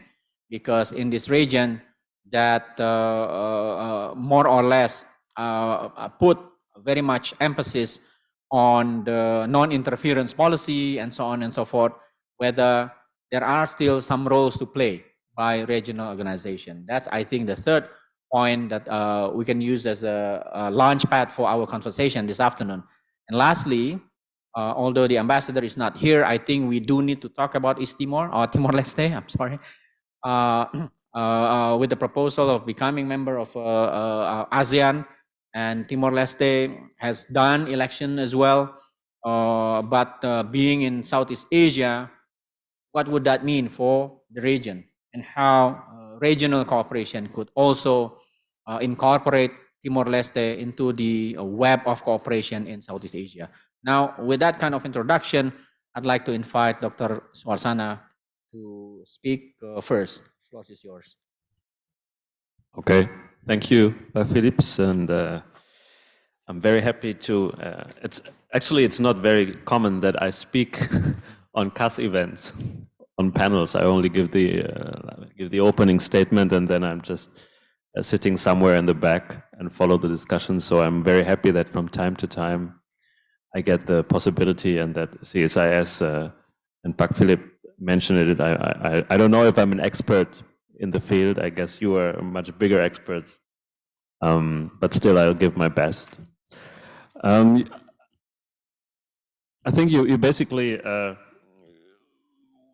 very much laid the floor for the discussion, describing in general how the state of democracy is in this region, and you also mentioned all of the important terms, and some of them are also stated in the program here. We have heard today about democratic backsliding already, especially with regard to ASEAN and ASEAN cooperation and ASEAN reform and the challenges to this.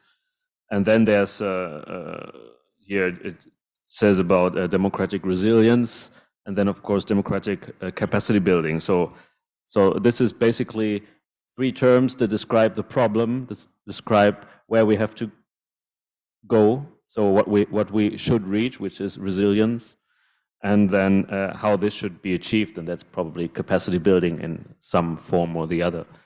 And I would say, and really it's a pity that the ambassador is not here, because Timor-Leste is, of course, that's conventional wisdom, the most developed democracy in the region, and not in economic terms, of course, but with regard to all of the rankings, international rankings on democracy and freedom and so on. So Timor-Leste is by far the highest ranking democracy in the region, and but I think it's also a very good example that I would say that even the still functioning democracies here in Southeast Asia, Indonesia, Timor-Leste, Malaysia, Philippines to a certain extent, maybe if you're a little, have a little goodwill, you can even include Thailand. So they are somehow running democracies, and they are working, but I wouldn't say they're stable. So it's and that also counts for Timor-Leste. It's a democracy that is right now going very well, but that doesn't mean that in 10 years' time it's going to be a democracy still. So And that, for me, if I would be asked to answer the first question, the state of democracy here in Southeast Asia, I would say there are working democracies, but they are not stable. And I think the main reason why they are not stable is that they are basically elite-driven. So these democracies are working because there's a political, and in many cases I would also say an economic elite, so national elite, that has an interest in keeping it running. And this is not, well, that's not so unusual. If you look at other regions in the world, if you look at the development in Eastern Europe in the 1990s, most of these democracies have, at least at the beginning, some of them until today, been run by the elites, and also been very much dependent in their functioning and their successful functioning on the elites. And even if you go to Germany, and I think I will go to the case of Germany because we're a German organization, and that's what I can. The value I can add to the discussion. If you go back to the early years of German democracy after the Second World War, so the 1950s, 1960s, that was also built and run by elites who were convinced that democracy is the right form to govern the country, to govern Europe, especially after all of the horrible experience of the Nazi dictatorship. But the population was not, they had not much experience with democracy. Of course, you had the very short and very fragile Weimar Republic before the Nazis took over, but I mean, that was a very dysfunctional democracy. So there was a democratic elite, there was a democratic political system, but the demos was not democratic yet. And that's the point where I want to go to. If we want to create resilience in democracy, if we want to stabilize democracies, that's where we have to go. So, and that's what we do as KAS. Stabilize institutions, create democratic institutions that can withstand anti-democratic actions by elites, and also strengthen civil society, educate the people on democracy so they can resist anti-democratic developments in the political elite and in the political system. And I think that is what we can also witness today in Western Europe. We have big problems in Europe regarding, well, I would say the threats to democracy. We don't see a democratic backsliding yet in most countries, although in some. But I would say we're still at the beginning. So most of the anti-democratic right-wing parties are not yet in power, but we have a couple of elections coming up the next few years, and there's quite a possibility that some of them will come to power, and then we will see how resilient our democracies are. But I would say they are much more resilient than the democracies here, because we have the independent institutions that safeguard democracy, and we have a strong civil society at least in the Western European countries, that somehow have the capability to resist anti-democratic actions from the elite to a certain extent. And this is something that also has to be focused on here in the region. That would be my take on how to create resilience, invest in capacity building regarding institutions, regarding strengthening civil society, educating people on democracy, and that's something where the European Union, of course, and then there come to the regional cooperation. I mean, the EU is already active in this field, so they are promoting democracy also here in this region. They are cooperating with different partners to strengthen civil society, to strengthen institutions. And of course, they have a lot of, let's say, organizations on a non-political level, like Konrad-Adenauer-Stiftung, who are also invested in this kind of work and cooperation. So I think that is one of the key fields where the European Union can support democracy here. And of course, this only takes you so far, because I mean, you're still, I mean, in order to build this and to build up these capacities, you also need the cooperation of the elite in these countries. But as long as there is a consensus among the elite that they want to have a democracy, then I think there's also a lot of potential to work on these fields. And maybe a last word on Timor-Leste. It's true, I think it's a well-functioning democracy for the moment, but this is a very good case to well, I wouldn't say prove my point, but underscore my point, because in my view, the democracy in Timor-Leste is very much dependent on the elite, and that's the old elite from even before independence. And they are committed to democracy, and they think that democracy is the only way for Timor-Leste, but they are very old. And this is basically probably the last time they will be in power, this government.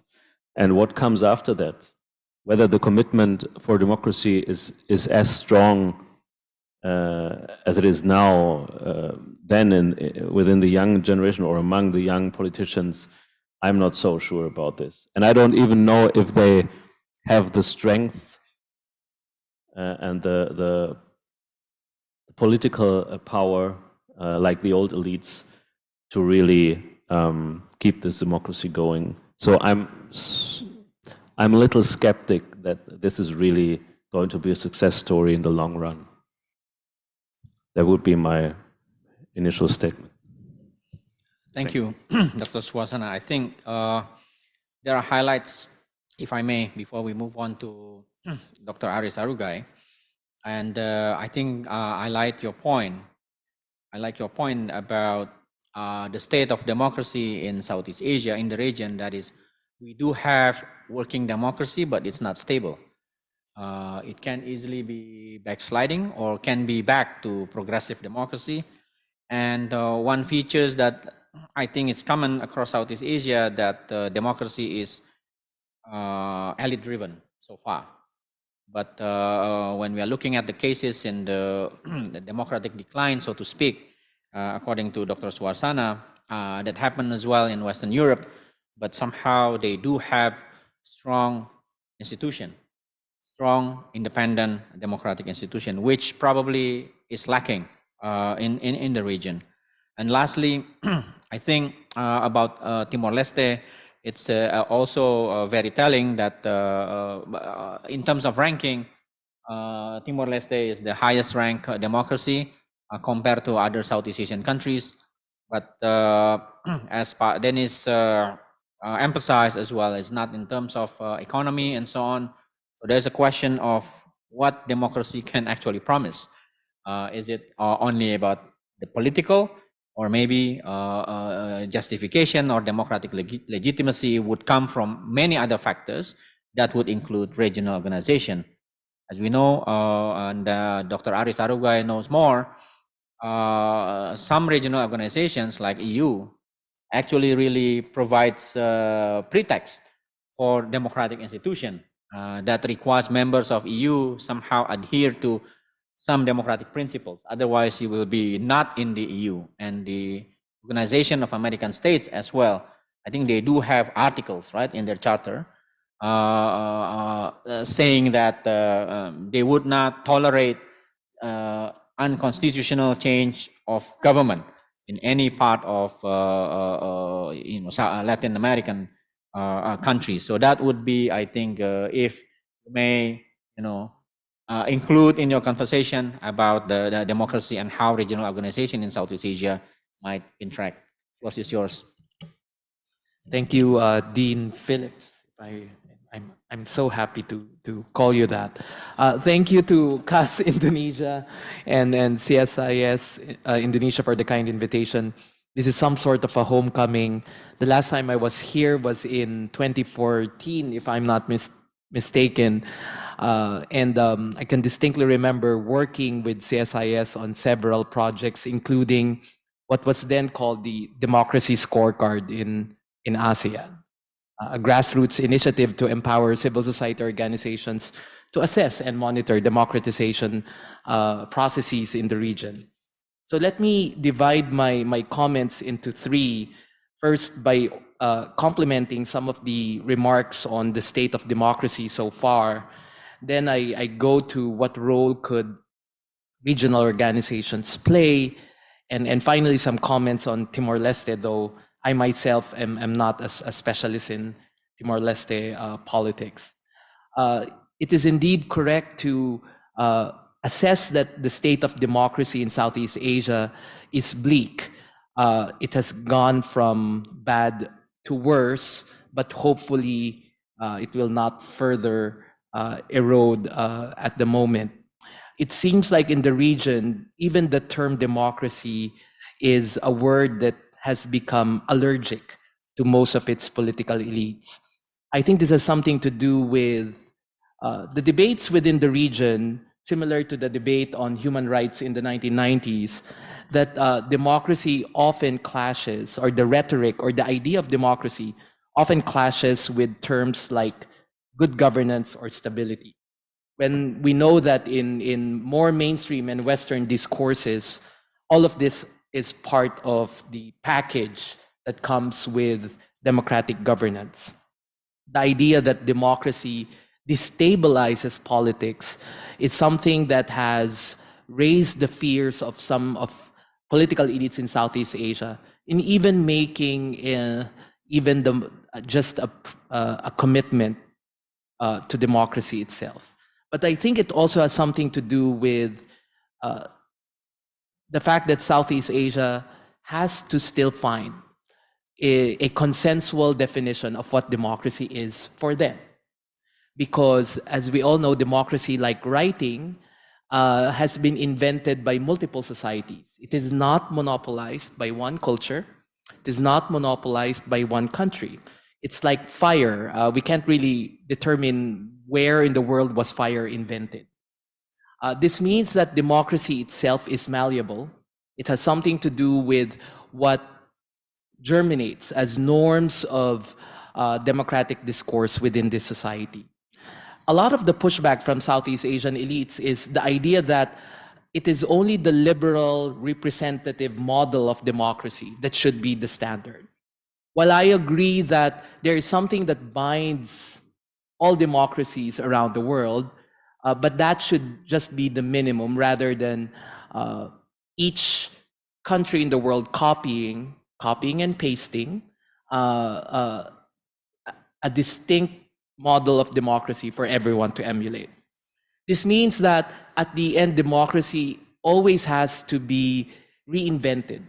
It's a contradiction in itself. And the progress of any democracy is its ability to find new points of consensus and agreement. I'll give an example of the Philippines in this case. As Asia's oldest, you could say, democracy or constitutional republic, we have had elections since 1902. And yet, if you would look at our electoral integrity index, there leaves much to be desired in terms of even the basics of electoral standards. While Filipinos have a distinct consensus that the only way to transfer power is through elections, at present there are debates on some other principles of democracy. And this includes human rights. When you have a former president who simply said that I do not believe in human rights, that calls into question this commitment towards the package of norms and institutions that should belong to a democracy. What we're seeing in our research is that gaps between the liberal version and the electoral or majoritarian version of democracy is being seen in some of Southeast Asian polities. This means that at the minimum, while elites may subscribe to the electoral dimensions of democracy, they are not ready to embrace the liberal or republican or democratic or what we would call rule of law dimensions or human rights dimensions of democracy. This is quite problematic in the long run because in order for democracy to work, one principle should not trump all over others. While we believe that democracy should have elections, it cannot be sufficiently just about elections. Because this means that the tyranny of possible majorities will dictate what democratic politics should be. And in Southeast Asia, elections are not as competitive as we would like them to be. Oppositions are not only stifled, some of them are crowded out in institutions, and including even the Philippines, the opposition at present is considered very weak. There are also hegemonic parties in some of Southeast Asian countries that have been in power since the state was founded. And finally, and this was mentioned by Phillips, the notion of direct military rule, when supposed to be given the globalization of democratic norms, that a military coup is no longer considered an acceptable way to transfer procedural legitimacy. And yet, in Southeast Asia, we continue to have coups in the 21st century. But what we're seeing in the democracies in Southeast Asia is not just elite capture, but what we're seeing is that some countries have reached the limits of what its democratization process should be. Not only are elites paying lip service to democracy, but most of the time democratic politics is captured by oligarchies, by elites who only care about the defense of their wealth and uses that rationale in policy making. While the militaries do not directly rule in some Southeast Asian countries, including the Philippines, they continue to influence governance as well. The previous administration has the most number of retired generals in the cabinet since martial law years in the Philippines. We're talking about an ex-military general being Secretary of Social Welfare. Unthinkable in Philippine democratic history. But not only this, we can also count that while people elect their leaders, they continue to elect in the same pool of political elites. At present, President Marcos is the third presidential progeny in the country's history, meaning he's the third president who was a child of a former president. And if things will work out according to their coalition, Duterte's daughter could possibly be president in 2028, making her the fourth presidential son or daughter who will eventually become president. While they say there are good dynasties, I think in the Philippines, we even have it in our constitution that dynasties should be banned in politics. However, the Constitution also says that Congress must pass a law detailing this anti-dynasty provision. Unfortunately, our House of Congress is a house of dynasties, so they won't pass that law anytime in the future. So the next generation in Southeast Asia, unfortunately, neither represent new ideas about democratic politics, but they seem to just be continuity elites of their predecessors. Timor-Leste is being branded as the only free country in Southeast Asia by Freedom House standards, despite its continued challenges to state building and the strengthening of institutions. But it also, as what Dr. Denis mentioned, doesn't bode well that they seem to recycle leaders. It seems like Sanana Gusmao will eventually become president again if elections will not be as competitive as we would imagine. Unfortunately, the gaze of democracy in Southeast Asia has been focused on elites and institutions, which are correct. But what we're noticing in some of the backsliding democracies in Southeast Asia is the neglect on empowering civil society, ensuring that media remains free, as well as institutions within the public sphere. So, for example, in the Philippines, democracy surveys, meaning people are asked, are you satisfied with democracy? For example, under the previous government, is as high as 85%. This is because the same surveys don't really ask people what do they mean by democracy. So sometimes, if not, our interpretation is that for Filipinos, strong leadership actually is equated with democracy, which in some traditions might not necessarily work. What are the other challenges to democracy and democratization in Southeast Asia? The monopolization of geopolitical tensions, particularly as what Dr. Lina mentioned, the unhealthy competition between US and China, is also pulling apart the ability of initiatives for democracy promotion. Democracy promotion itself has become a heavily criticized paradigm because it seems like this is imposing one's will or one's culture to a society that might not be accustomed or customized towards democracy. Second is the disinformation infodemic. It worsens us versus them polarization. It amplifies negative emotions in politics. Fact-checking, unfortunately, doesn't work. And it somehow exposes the lack of critical analysis in Southeast Asian publics, revealing that in countries like the Philippines, there is a crisis of education that made Filipinos even revise historical facts. That includes the atrocities of martial law. This enables a politics of resentment and rage to drive politics rather than a politics of cooperation and consensus.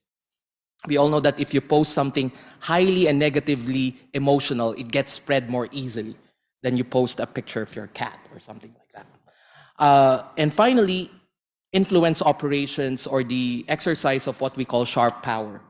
So there's hard power, soft power, sharp power. This has become an alternative for political elites who before has to reconcile their policies with the conditionalities of foreign aid or foreign assistance from traditional donors or partners. However, we all know that the no conditionalities clause is an illusion. That a lot of the funding, for example, from countries like China and others could be a trap for not only these political elites, for the country. Let me now go to what regional organizations can do. Phillips is correct. While ASEAN has democracy, rule of law, and even the human rights in its charter, we all know that the charter, I won't say that it's just a piece of paper, but I guess we can call it a piece of paper at the moment. Or it's a thick ream of papers. That regional organizations need to somehow produce this consensus. While they cannot create democratic commitment, that is something that elites must buy into. They have the ability to reinforce the scaffolding of democracy in any region. Yeah, you are correct that in the Organization of American States, for example, their Inter-American Democratic Charter, this allows any government coming from a coup d'etat from remaining to be a member of the Organization of American States. This was invoked for the first time in 2009 when a coup of the Honduran military displaced a popularly elected leader, Zelaya, and that prevented Honduras from becoming a member of OAS for the same time. I think in the African Union, this was also applied to Mauritania, I think, in some year. I think going beyond strengthening institutions, I think regional organizations as well as other multilateral organizations can benefit in having a more creative imagination in helping democratization in Southeast Asia. I always say that for democracy to somehow get its groove back, if it ever got its groove in Southeast Asia, it needs to explore new spaces, new places, and new faces. What do I mean by this? New spaces has something to do with not only state institutions, but civil society, the public sphere, grassroots organization, and given the fourth industrial revolution, the virtual world or social media. New places mean that while national elites are important, we must not forget local political elites. They eventually become presidents. Just look at Rodrigo Duterte. And new faces mean that we might have to invest in the youth. At present, ASEAN's population has 34% between the ages of 18 to 34. No one of us is within that age range. This is 213 million ASEAN youth. We know that they are of a different generation. The woke millennials or the woke Gen Z have their own views on democracy, on diversity, on pluralism, on tolerance. You want to know how vocal they are about global issues? Just look at X or Twitter and search for Israel, Hamas, Palestine, and you will find what the consensus of the Gen Z is on this issue. And a lot of the older generation are already canceled because of their views on this issue by the youth. So this means that democracy's fate rests upon their hands. They are the future of democracy in ASEAN. And the role for some of us, for institutions, and for those of us who are a bit older, is to help them realize that vision. I think I'll stop there. Thank you. Thank you, Aries, for a detailed presentation. I already see some name card being vertically placed.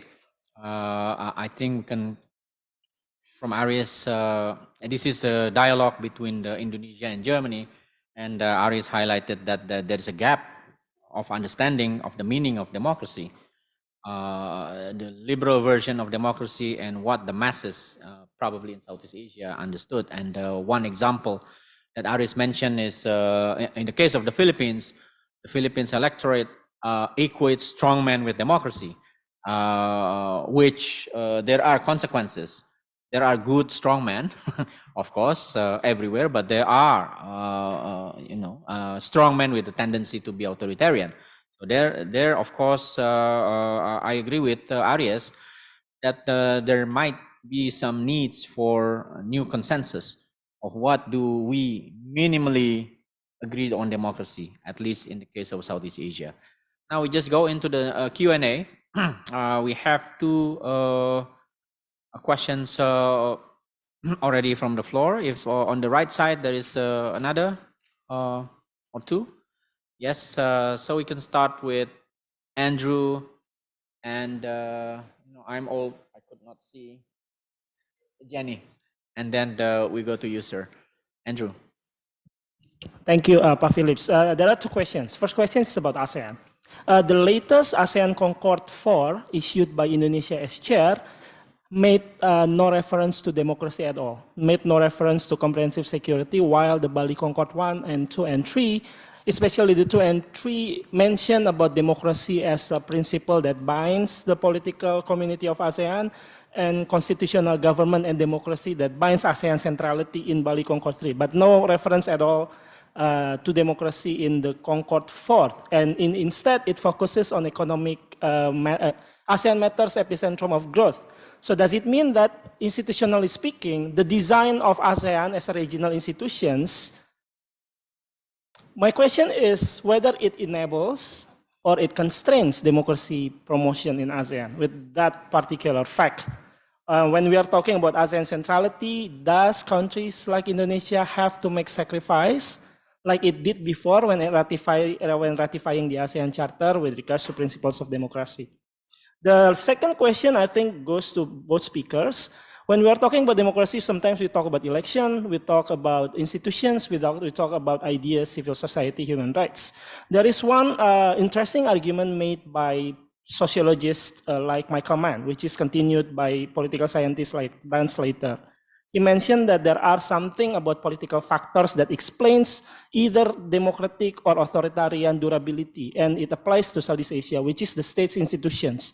And the argument goes that if you have a good Weberian administrative capacity, the political regime would sort of sustain. And let's say the institutional capacity needed for political stability is especially when you have economic crisis, when you have a nation building purposes, state building purposes, that the central government have to implement even the hardest decision to the most remote areas of people in the most remote areas of territory of that particular country. How do you think that this sort of institutional argument have some merits in Southeast Asia? And if it does, what is the implication for international relations? Because the implications for international relations is somewhat clear. If, let's say, the problem of the current democratic breakdown, I think it didn't start right now. It started, for example, even the way when war on terror was happened. Scholars like Eric Kuhonta says that even the US, the Bush administration made the best partnership in the region, not with democratic countries, but the most authoritarian countries. Because with the agenda of war on terror, it's easier to fund the aid and then the assistance to the most authoritarian regime in the region.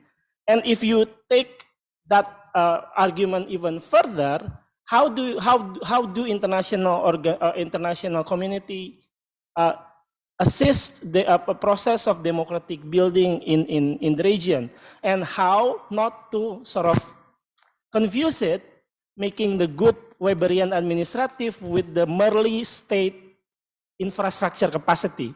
Because many of the governments in Southeast Asia are so tempted to build this sort of infrastructure development, to the extent that probably this infrastructure development would open for corruption, would open for the tendency of the elites to stay in power using this particular infrastructure development. So what kind of international engagement, if we follow that particular line of arguments and bring that to the policy relevant discussions? Thank you. Thank you, Andrew. I think it's a reflection of Andrew's frustration with the political situation in Indonesia. I got a sense. Jenny? Thank you for the opportunity. This is actually a topic that is very close to what you said, the youth. And here, it's only fair if I can say I'm representing the youth from the grassroots. And the topic of the panel itself is capacity building. So we just wrapped up also a program with Dr. Denis. Thank you for your support. A youth, where German youth and Indonesian youth, they talk about the problem of democracy in their country. And what we see is maybe if you ask other youth, or like you said, Mr. Phillips, Gen Z, or Mr. Aries, Gen Z, they will always have this, what you also feel, frustration. And frustration doesn't come out because they don't understand, but because of the lack of space or meaningful participation that they can do. And meaningful participation is not only you're invited to the parliament to say something, but also to be involved. Let's say in the infrastructure development, you involve the local people or the youth or whoever that is. So that that element of meaningful participation leads to the frustration that we feel somehow is the root of the problem. And that becomes what people say as ignorance, when I don't think it is ignorance, but that was because of the frustration. And this also what Dr. Denis said, a gap maybe, some other time during your remark, intergenerational gap. This is very close to Southeast Asian hearts. I don't have any memory on the new order in Indonesia where the military rule really hard. I don't have any experience on that. I don't remember what happened because I wasn't here for sure. I don't have the traumatic experience. So I would say probably in the future, I'm okay with this legislation bill being passed for TNI, our army, let's say, taken over our development project or whatsoever, and then in the future I regret it because I don't know that this could lead to some rule or dominance of military rule, for instance. So those kinds of intergenerational gap is perhaps a key for civil society organizations or governments to consider what kind of capacity building initiative to be done to sort of membangkitkan, what is membangkitkan again? Revitalize the memory and the experience and the lessons. That's a first point. And second, this is the question. The question is, always the challenge is democracy versus efficiency. And then it always comes down to political party, because why? Efficiency is about legal certainty. And that's always a problem in Indonesia. Like you said, the elites have power and everything else. So in the debate between democracy versus efficiency, how can you convince people that the problem is not democracy, but instead how we conduct democracy, the institution and the enforcement? And German and Indonesia perhaps can have more cross knowledge on that. Let's say German has performance, its performance on political party. Indonesia has its own. What sort of exchange that you can propose, say, on officials level, on the CSO's level? Yeah, we would love to hear your thoughts, because it's not going to be solved unless there's an initiative. Yes. Thank you.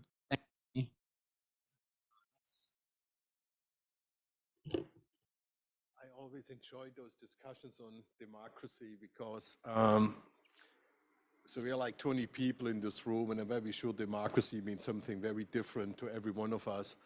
And I always remember a story from a Chinese friend who told me once that, Marcus, why you and the people in the West always think we are in China, we are not democratic?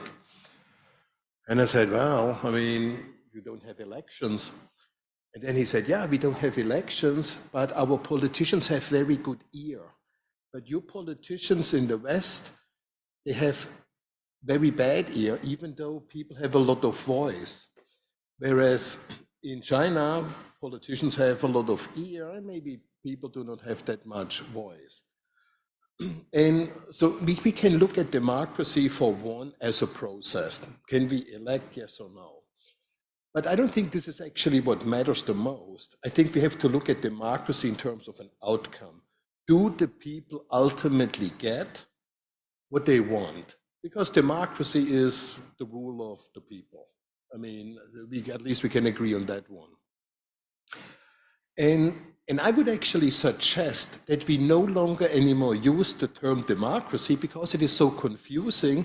And I would suggest we replace it by citizen empowerment, because ultimately that is what matters. You know, is it that citizens can get what they really want? And then we can ask somebody in China and say, look, do you think you are empowered as a citizen? And then we probably will get less ambiguous answers, because I'm very sure people in China on the street, if we ask them and if they feel free to speak, they will argue that they are not empowered. But maybe we can look at a dictatorial or an authoritarian regime, like somebody, let's say the United Arab Emirates or Oman. Those people may actually say, I feel empowered, because even though they are subject to a non-democratic regime, you know, they have something that could be considered to be a good dictator. And in fact, in economics, we use the term good dictator quite frequently. So I just would suggest we no longer anymore use the term democracy because it is so confusing, and simply ask the question, are citizens empowered, yes or no? And if they are not empowered, how can we empower them? Thank you. Yes. Thank you. Thank you for both of your remarks. I also was thinking, perhaps it's not so much a question, but a comment and a question. Because Aris, you talked about how Southeast Asia still has to find out what democracy means for Southeast Asia. So this sort of connects to the previous question, because you also presented how there's, or as we know, there's a liberal version, and then there's the version that sort of likes to emphasize the electoral dimension. And then, of course, there's the third alternative, which promises democracy that works. And so you're familiar with that quote that I think goes back to 2021, when Xi Jinping put forward this idea that in contrast with a liberal democracy, theirs is that the one that works, which actually promises economic development and the economic well-being of every individual. Actually, sorry, I take that back. The individual doesn't count, it's the collective. But it comes with no free media, no free elections, no free judiciary, and no empowerment of society. And as we know, this is very in the European context. So I know I speak as a European in a Southeast Asian context, but that's where I come from, where this is a very common argument we have, and in the sense, conversation that we have.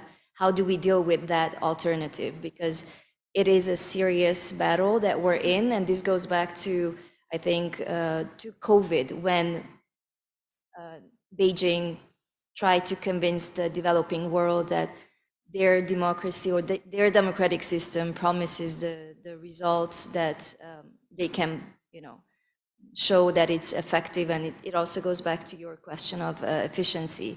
So I wonder how these debates play out, given that, as we know, Beijing has a very thorough, aggressive, and persistent and consistent way of pushing this narrative forward. There's global development initiative, there's global security initiative, there's global civilization initiative, and this is something that requires very proactive counter narrative. But in a region as diverse as Southeast Asia is, I'm sure the debate plays out differently in Indonesia and differently in your country. So if you could comment on that a little, thank you. Thank you. I think we have great questions to add to the discussion, to the two speakers, but somehow I'd like to invite everybody around the table, if you also want to jump in and respond to the questions. So it's not only the responsibility of the two speakers to respond to the question, but I start with our speakers. Maybe we start with Arias. Okay. To Andrew, I mean, I'm familiar with what Dan Slater argued. My only concern about this argument is that it puts stress too much on that. If you have strong institutions, things will work out. And I use the example of my own country as a way to debunk it. If we had institutions that are of the Weberian nature that will simply, follow Rodrigo Duterte, we would have fallen into China's debt trap or pledge trap. At the moment, there are no more BRI projects or China infrastructure projects in the Philippines at the moment, simply because the bureaucracy pushed back against democracy's pivot to China. Unexpectedly, our weak bureaucracy that's often captured by partisan influence, very non-Weberian in history, is the one that pushed back against the pendulum swing of Duterte and his embrace of China. Foreign ministry, the military, and the civilian bureaucracy pushed back against massive Chinese influence, even if the orders were coming from the top, from the president, right? So in a way, it somehow questions that if you have strong institutions, then democracy will play out. It really depends on because these institutions are composed of individuals who have agency and can assert that agency despite the logics of institutions, right? So if, for example, the military didn't push back, then Duterte would have abrogated the visiting forces agreement with the United States, for example, right?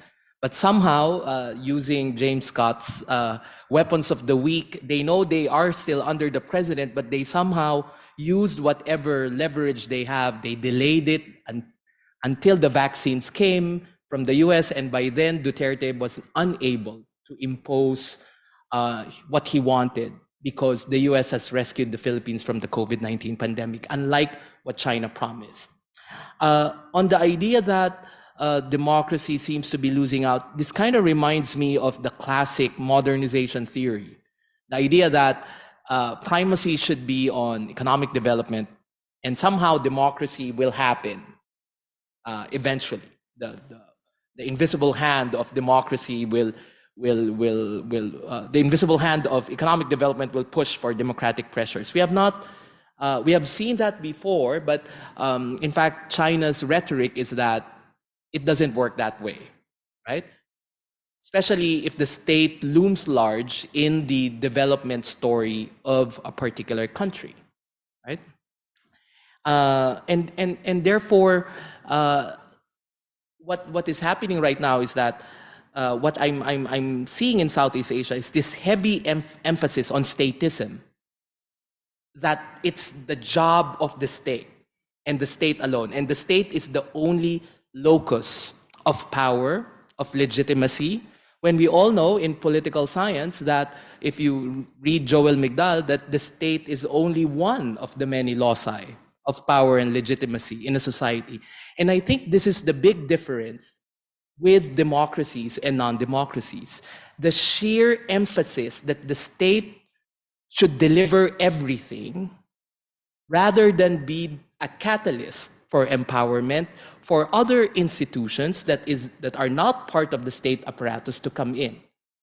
But if we decide that this is really what democracy in Southeast Asia is, that it is heavily statist, then that requires a lot of faith, a lot of trust that the state will do its job, that there are no plan B, there's no plan B, and that the elites will somehow transcend whatever identities they have and just think about the state. And finally, on this battle between democracy and efficiency, I always say that embedded within democracy is inefficiency, because you will have to offer opportunities for everyone's voice to be heard. So it is by nature inefficient, right? But the thing is, and this is where I tend to disagree, that democracy should always be about the outcome. Democracy is both a process and an outcome. And in some way, the process itself is an outcome. Meaning, the best way to think about democracy is that it affords individuals the greatest chance to learn by allowing itself to commit mistakes.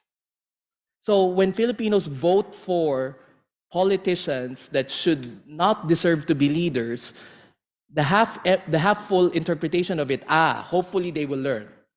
And being a democracy for more than 100 years, we're still banking on that faith, that act of faith, that maybe sooner or later we will learn. Finally, Amartya Sen said that democracy and authoritarian regimes almost have, in terms of performance, they are almost the same except in times of famine, meaning in times of great crisis and great adversity. And this is where democracy edges out. It seems like, according to his own research, throughout global history, that in the worst of times, that is where we see democracy's value. We don't see it in ordinary times. We see it when human civilization is at its worst. Thank you. That's a lot to be comprehend and thought out. But I think that's a lot of thinking there. Thank you, Arias. Denis?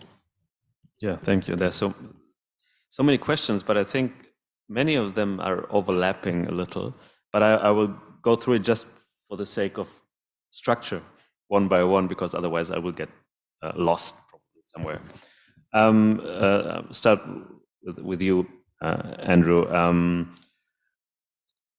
Capacity of institutions. I would disagree a little bit with you, Arias, because I think one role of a professional bureaucracy is also to be a kind of corrector with regard to the political level. So the way these political systems are designed is that you have, of course, the parliament, you have the executive, but you have a lot of institutions that are somehow not just executing what is said in the parliament and in the government, but who have their own roles. And so that's why it works and it safeguards democracy. So I would say that the importance of or institutions in a democracy are basically one of the maybe the most important element apart from the basic rules of the free election, blah, blah, blah. So all of that, of course, but that, I think, is common sense for democracy, except maybe Marcos would say it's different, but let's put it that way. Because I mentioned in the beginning the democracies that are captured or driven by elites, and democracies that are more stable regardless of who is ruling. And the key factor is institutions, because in most European countries for now, the elite might not, I mean, they might be tempted to dismantle democracy. I mean, they are in power, and people who love power, they're not the biggest fans of democracy, but they're forced by the institutions to play by democratic rules. And that's one of the key roles that institutions play. So I think it's part of the political system, and it's a feature of the political system that institutions do not just execute what the political level asks them to do, but they really filtering it and somehow managing it. And with regard to capacities, that's the other side. So they have a role with regard to how they react to the political elite, and then there's the role how they execute in a professional, how they work in a professional way. And that, of course, helps to legitimize democracy. And I think in the long run, and that's much more important, and then I come to the infrastructure question. I mean, of course, you can build airports and toll roads and whoosh and you name it. But that's the visible infrastructure. But that does not mean that the institutions are working well. That does not mean that they have the capacities to really serve the people. And this is something I think that is very much lacking in most of the countries here in the region. Singapore may be an exception. Singapore is an exception in so many ways. So I think really institutions on so many different fronts in a democratic system, they are paramount. Regarding Jenny, your question, it goes a little bit into the same direction, democracy versus efficiency. I don't think that democracies are inefficient. I mean, of course, autocratic systems can be efficient too, Singapore. And of course, you see, you know, the big projects that are being built, and they are very efficiently executed by authoritarian regimes. Of course, but that's just individual projects. But if you look at the whole picture, as I said, if you look at the institutions, if you look at how the state works, I was just thinking, name me one non-democratic big country. I'm not talking about Singapore and Dubai. A big country that is not democratic, that is really efficient. I don't know anyone, anything, any kind of country. Not even China. I would say China is efficient in certain fields, but is it overall as efficient as the US is? Is it overall as efficient as Germany is? So these are democracies, Germany, France, the US, they are very efficient. Maybe it takes a long time to build a high-speed train in Germany, but there's a good reason to it, because, I mean, we had this discussion I think yesterday over dinner. I don't know if the whoosh is the most efficient thing Indonesia has ever built. So I would challenge that view about inefficiency and democracy.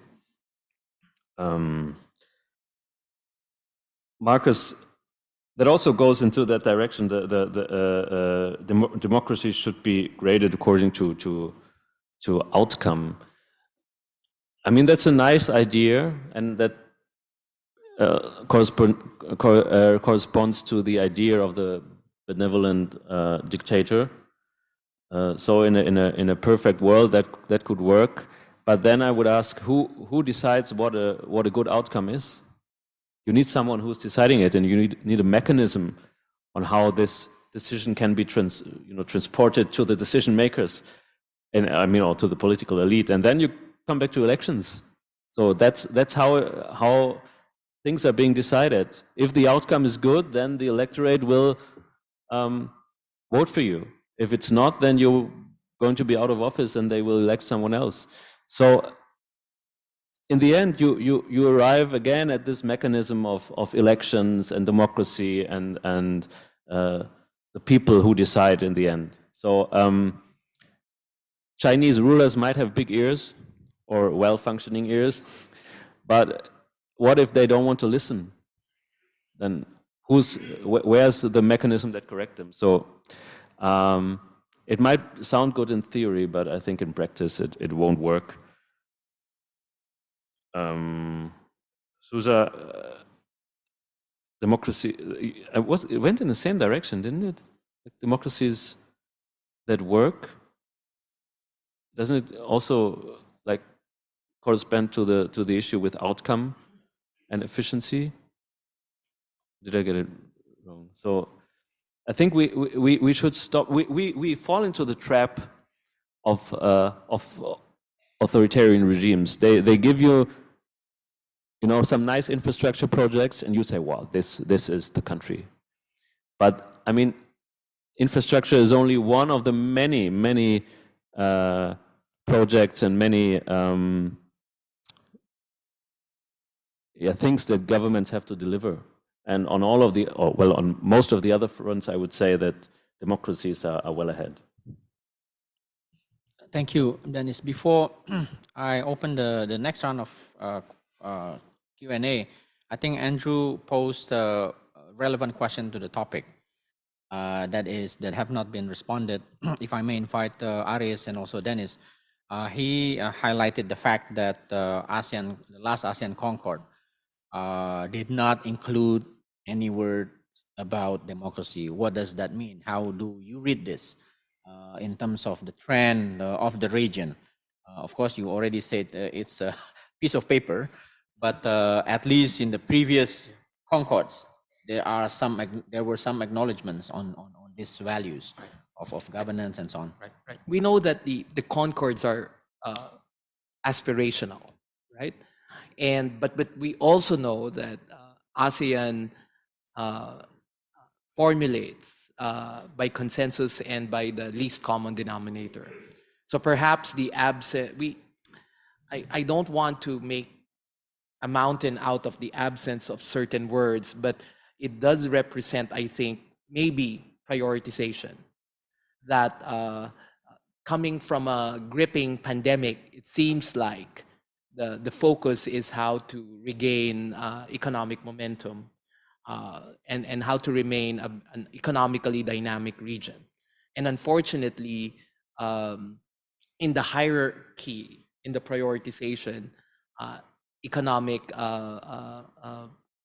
recovery is of prime. But we should not just put all the eggs in the Concord basket, meaning there should be other opportunities. And I think this is where ASEAN itself it's simply not, it's no longer just the regional organization of ASEAN anymore. Drawing from my idea earlier, ASEAN itself is a community, right? It's not just a community that is an intergovernmental organization. So pressures to put democracy in the prioritization offer opportunities for other actors within ASEAN to do it, right? To somehow remind leaders that, hey, there was a time you committed to this, right? So perhaps it's not within the elite's prioritization, but if we believe in principles of accountability, then the elites should be able to be accountable and should be able to represent what people aspire for. And I think if the youth are aspiring for democracy, then the elites as representatives of society should mirror that eventually, right? But I think given the many meetings, there should be, so if democracy is included in future ASEAN chair statements, then that for me is great. I think for now it's simply a matter of prioritization. Even if ASEAN, Indonesia as chair, has put emphasis on this, and hopefully other members, future chairs of ASEAN will do this. All right, Denis, you would like to add? Yeah, maybe I will be a little bit controversial, although I totally agree with you. I totally agree with you, but I think you could also add another perspective, or a totally different perspective, because we already heard that ASEAN is very much, well, pieces of paper are very important in ASEAN. So I would even say that empty words are also a key aspect of also the EU, so I don't have to just blame ASEAN, but also ASEAN. And I mean, you could also say that it's not that bad that it has not been included, because at least they're not, you know, shelling out the empty words of adherence to democracy and democratic principles without really meaning it. So, because if you always state, you know, the democratic values in your statements, but, well, at least half of your member states are not democracies at all, very far from being democracies, then this is just empty statements. But of course, I mean, what Arya said is also, that's a different perspective that is also some kind of valid. Thank you. Sorry, I missed the previous session, so the name seems... All right, okay.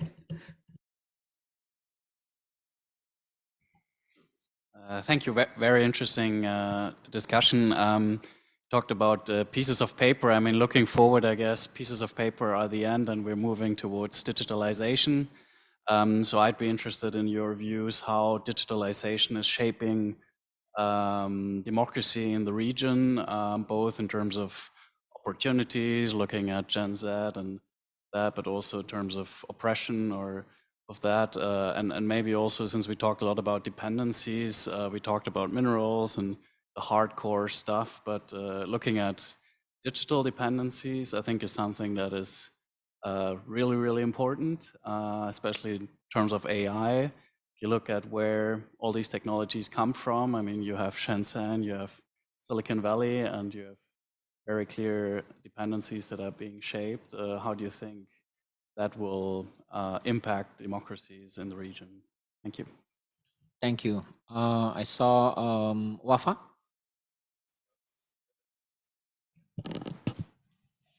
I'd like to probably just give my 2 cents or perspective on, and in response to some of the debates there was earlier, especially with Pak Denis.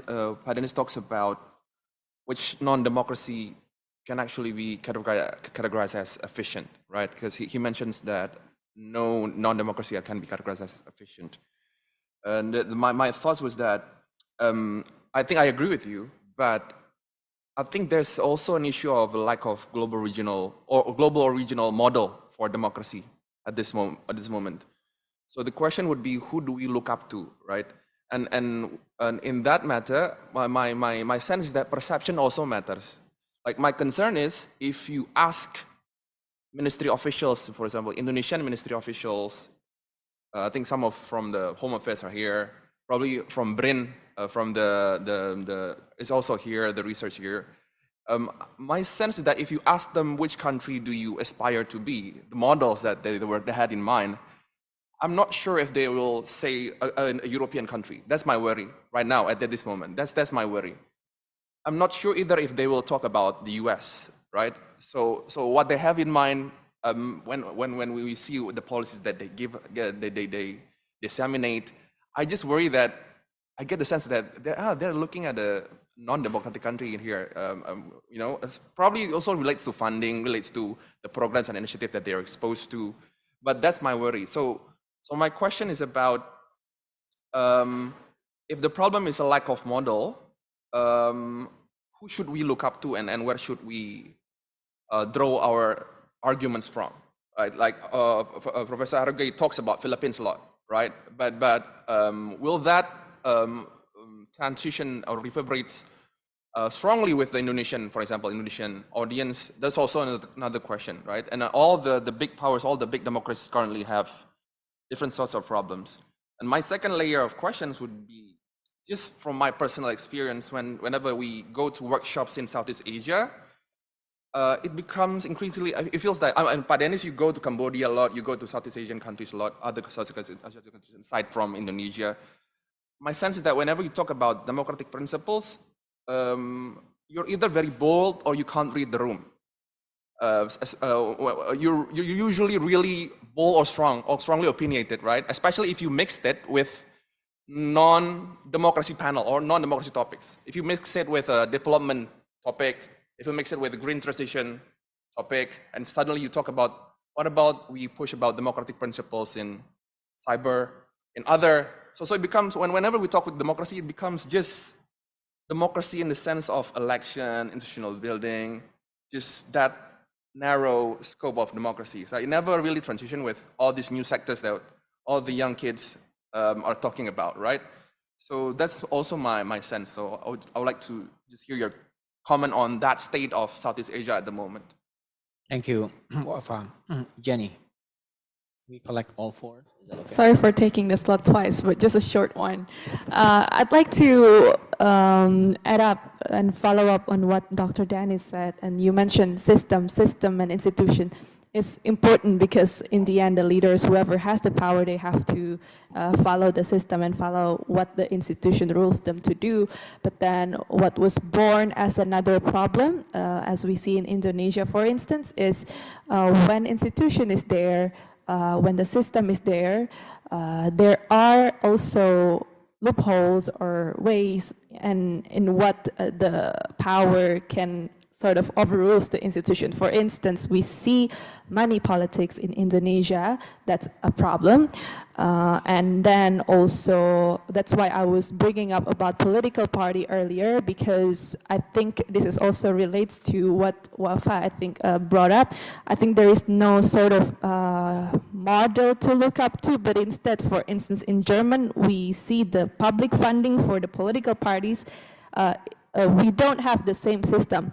Ours is different. We can't just build up a political party without that big amount of money, and that results in another problem of meritocracy between meritocracy in democracy, and our public funding for political parties and political parties financing system needs a lot of discussion again. So I think that's a way of how we can look at German, and then German can see the problems in Indonesia, and then perhaps in other cases for cybersecurity, we look up other countries. So I think best practices are different all around and shouldn't take any country as a model. That's my take, but that's just a short comment. So my follow-up question is just that beyond the institution and beyond the system, when now people have the power over institutions so easily, perhaps we can talk more about that, because that's what eventually then will make a fall down for democracy in the end if we don't fix it soon, and it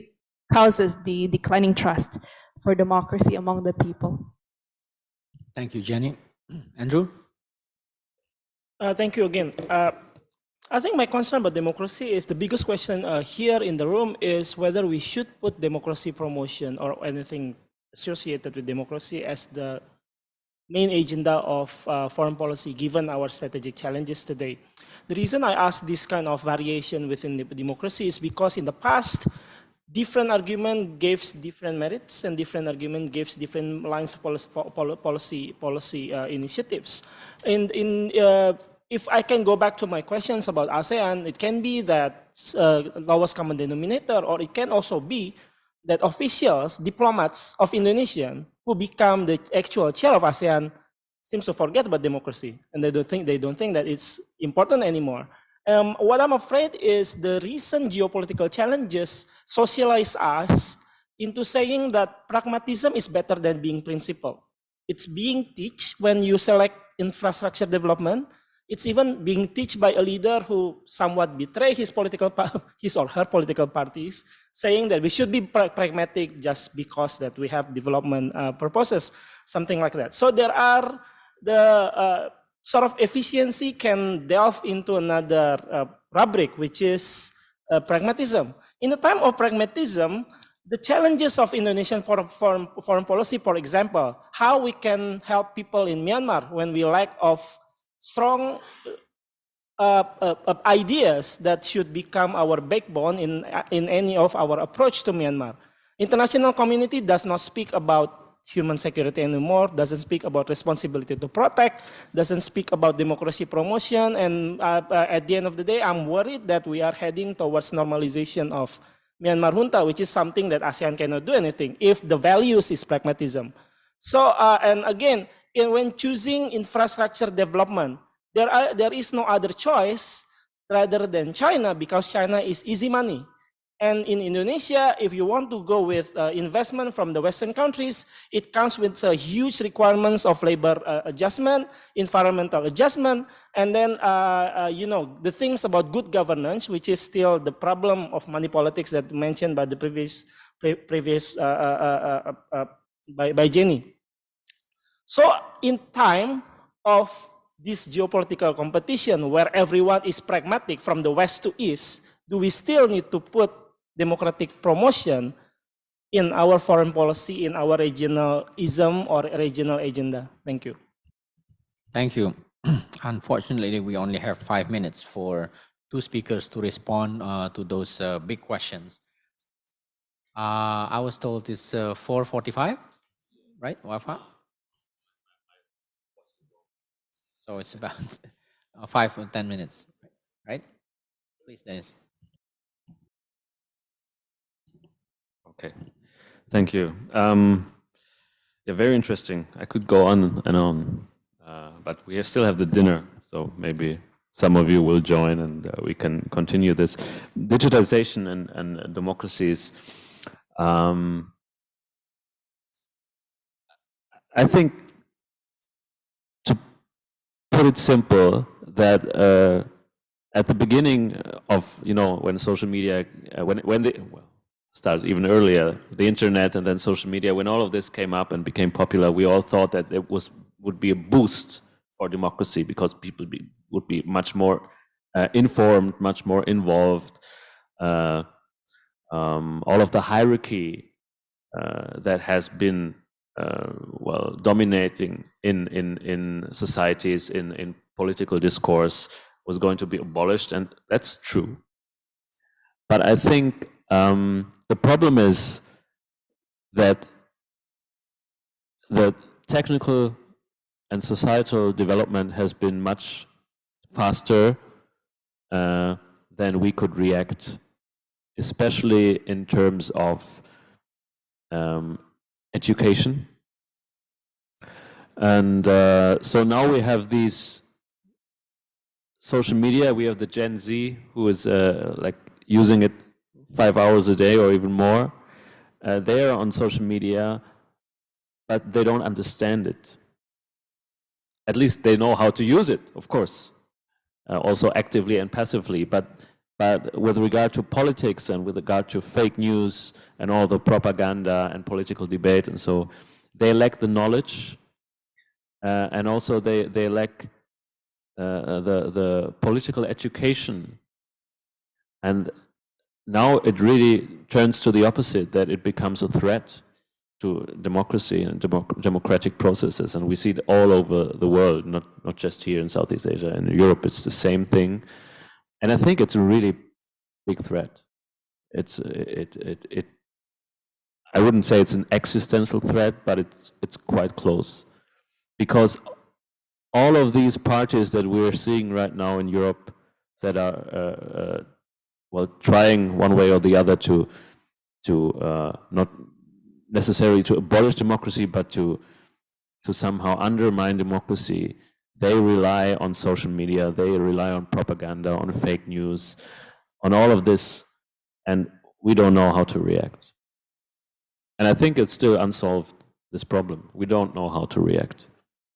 And we're in the process of losing this somehow. With AI and dependencies,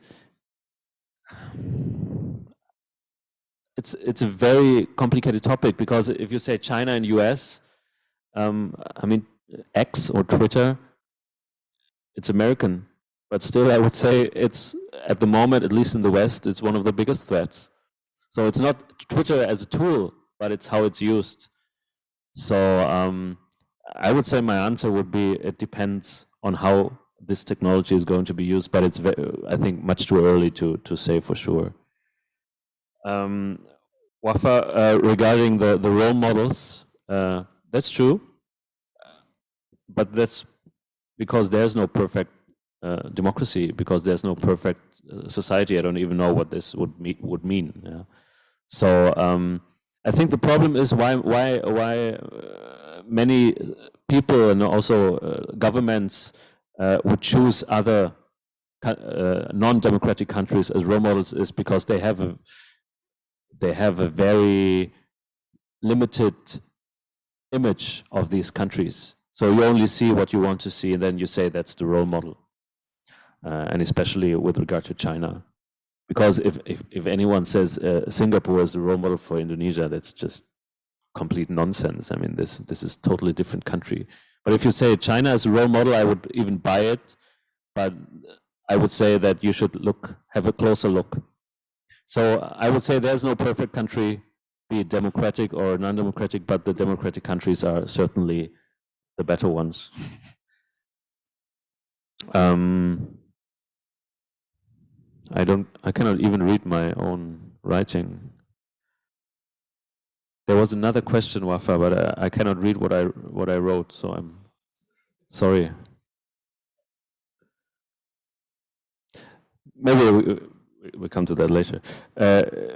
Jenny, the institutions and loopholes and money politics and all of that, of course, you have that, but I mean, having institutions doesn't mean necessarily to have strong institutions. So the existence of institutions and that they somehow work does not mean that they are strong. And we can see this in Indonesia right now. So I would say strong institutions, they also very much depend on the legal framework that are integrated in, but also, I mean, you mentioned it correctly, the civil society that is somehow standing up in favor of these institutions if they're being attacked. So I think institutions without civil society probably is not working, but also the other way around. So civil society without strong institutions is not working either. You can see that in Russia right now. Civil society that was quite active in Russia is non-existing anymore. Political parties, I think, is a very big topic. I somehow try to subsume them under institutions, but they're of course very important. And the topic of party funding, I think, is something that is getting more and more traction here in Indonesia. I guess that after the elections, there's going to be a lot of debate about this issue, and maybe there's going to be some policies on the party system and party funding. Hopefully, I can say.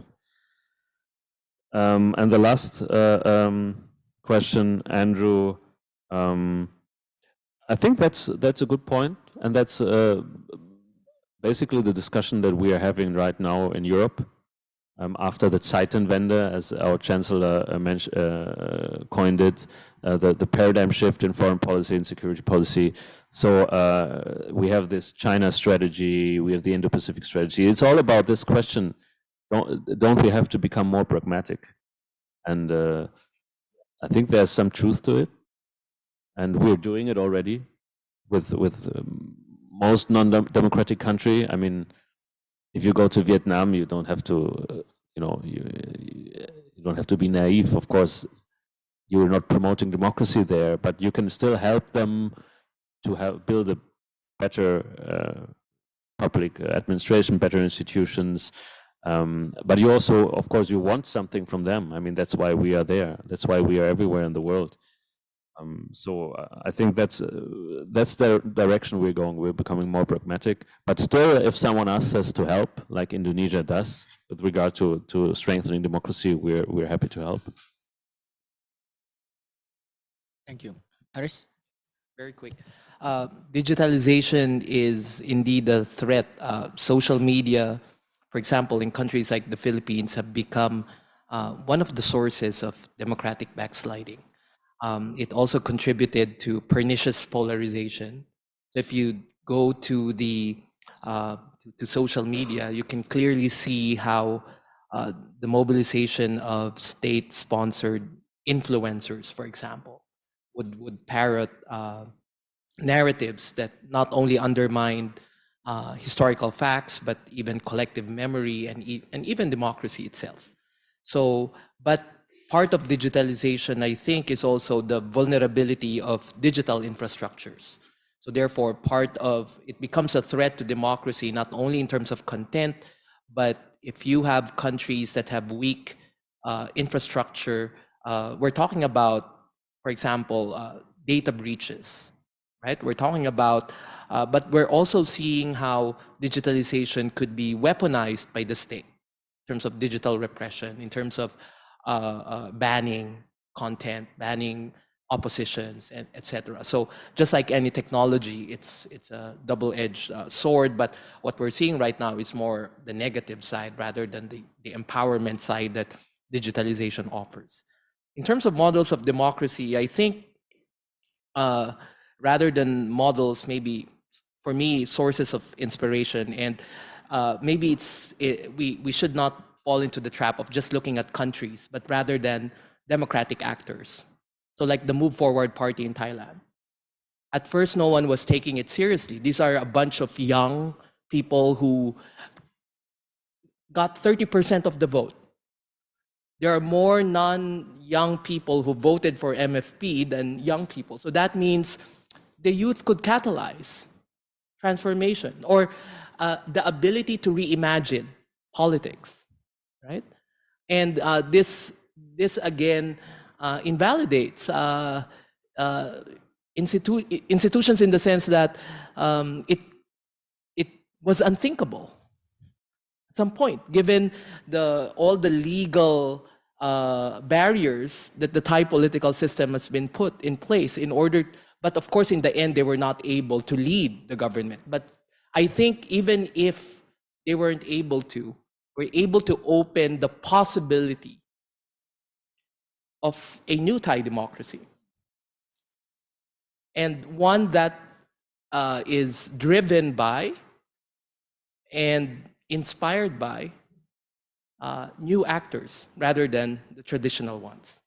Another example would be, for example, during the COVID-19 pandemic, the emergence of community pantries in the Philippines, like civil society initiatives to just put food out in the streets because people had no access to food. So I'm saying that the inspiration for democracies should not just be governments.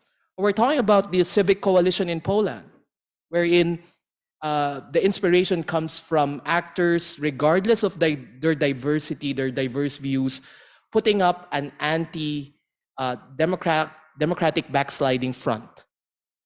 So from the left to the right, they were able to figure out their differences. And I think this is what makes democracy different, is that it unleashes the potential for even actors that don't have anything in common to work together, to build consensus on something, because there are things higher than you and your interests. And finally, pragmatism, for me, it's always a band-aid. It's always a quick fix. Because at the end, pragmatism doesn't have anchors. It's like hedging. It cannot be a sustainable foreign policy. Because at the end, for me at least, foreign policy always includes values, interests, and identity. And pragmatism doesn't necessarily include considerations of those three. If you're pragmatic, what are your values? Just being pragmatic? So the exigency of pragmatism could somehow work, but in the long run, right? I always ask, what does ASEAN stand for? Because in the end, that is what it should be defined. And finally, I think I'm belaboring the point. Democracy is not just about the monopoly of the elites, right? Elites are important. They vary across the region, but it cannot be said that they alone holds democracy's future. Because elites could be reinvented and could be replaced. And that's the promise of democracy, because Unfortunately for non-democracies, they are the monopoly of the elites. All right, thank you. I think we had a very rich discussion on the state of democracy in our part of the world, and then also the role of regional organization. But I could not summarize the discussion because I will not do justice to all the arguments and opinions on the discussion. But I think now we learn from the two speakers and from the discussion that democracy is affected by international dynamics as well as domestic dynamics. I remember maybe 1-2 years ago, we are always ending up talking about China when you're talking about security and so on. Now, even when we are talking about democracy, China question come into the picture. And then that, I think, show us how deep is this debates at the global level and how this geopolitical dynamics influence or what we've been experiencing in the region in particular. Secondly, I think, if I may, by way of definition, I think there are some discussion about how do we perceive democracy, but from the debates, I think it seems that what we meant by democracy is that whatever system delivers. In the words of Marcus earlier, whether do people get what they want, i.e. it delivers. For Chinese people, maybe it delivers, but for how long? That's the question. And then for others in the region, question about economy, efficiency, and others become into the big picture as well, whether or not we accept democracy or we choose other type of system. And other than the old discussion about the role of institution, the economy and so on, the question about the new issues, digital, AI and so on, I think should be our topics of discussion for some years to come, because we start to feel the heat and it sandwich as well, the youth, the digital and democracy. I think the experience of the Philippines that Aris maybe in the earlier session talk about the authoritarian nostalgia in the Philippines that helped Marcos Jr. Regain power, helped in particular by this the effective use of digital platform. And these old elites understand very much that there is this intergenerational gap, that young people would not remember what happened, or they do not remember, and they use social media to reconstruct the past. And then it happens in the Philippines successfully, and maybe in Indonesia to some extent, that now people forget about human rights abuses in the past, who were the human rights violators. Well, I stopped there on that particular part because because that's another topic of discussion. But again, this question about digital platform, misinformation and disinformation that Arias talk about certainly is a big issue, not only in Southeast Asia, but I believe in Europe as well. And lastly, I think Andrew put forward an important question that can be takeaways from the discussion. Should we still have democracy promotion in our agenda? And this is, I hate this donor-recipient relationship, but I hate to say that what contributes to democratic decline, I think at some point it's because donors left the space in the region, because Indonesia had been considered as democracy, so Indonesia graduating from help, democratic assistant, and now being G20 and so on. So I understand, right, that regular donors would think Indonesia should be able to finance itself in terms of democratic program and so on. But we see the consequences, and I believe so. The Philippines also experiencing this, and I think we should praise Konrad-Adenauer-Stiftung that remain in the space, helping civil society in Indonesia and probably in other countries, in Timor-Leste and others in Southeast Asia, that democracy needs to be nurtured, and it has to be collaboration between democratizing country and a more developed one. And with that, I think pragmatism should not be the principle. I agree with Arias. Now, please give a round of applause to our great two speakers and for everybody for their contribution in the session. I return the microphone to our MC. Thank you so much, Dr. Formante, for moderating the session and also along with Dr. Denis and Professor Arugay. We would like to relieve you from your duties, Dr. Formante and also Professor Arugay, but hopefully Dr. Denis Suarsana can remain up at the front for the closing remarks in a bit. And I would also like to invite Dr. Shafiah Muhibat to the front to deliver her closing remarks. Excellencies, ladies and gentlemen, we are nearing the end of the 7th CSIS KAS Germany-Indonesia Strategic Dialogue. Today we have talked about so many of the overarching thoughts on the roles of regional organizations and beyond. So before ending today's event, I would like to welcome a couple of closing remark speakers representing the two host organizations, CSIS and KAS. May I please kindly welcome Dr. Shafiah Muhibat, Deputy Executive Director for Research, CSIS Indonesia. Dr. Shafiah, the floor is yours. Thank you so much, Nadia. Distinguished guests, ladies and gentlemen, a very good afternoon. Thank you so much for staying with us until the end. Actually, Yose is here, but since he saw me taking notes, so he assigned me to summarize a little bit and give the closing remarks. So that's my punishment for taking notes. We have come to the end, the conclusion of the 7th KAS-CSIS Germany-Indonesia Strategic Dialogue. So again, my heartfelt gratitude to all of you for your valuable contributions and active engagements in our discussions. Again, especially those of you who remain with us, enriching our discussion until the very last session.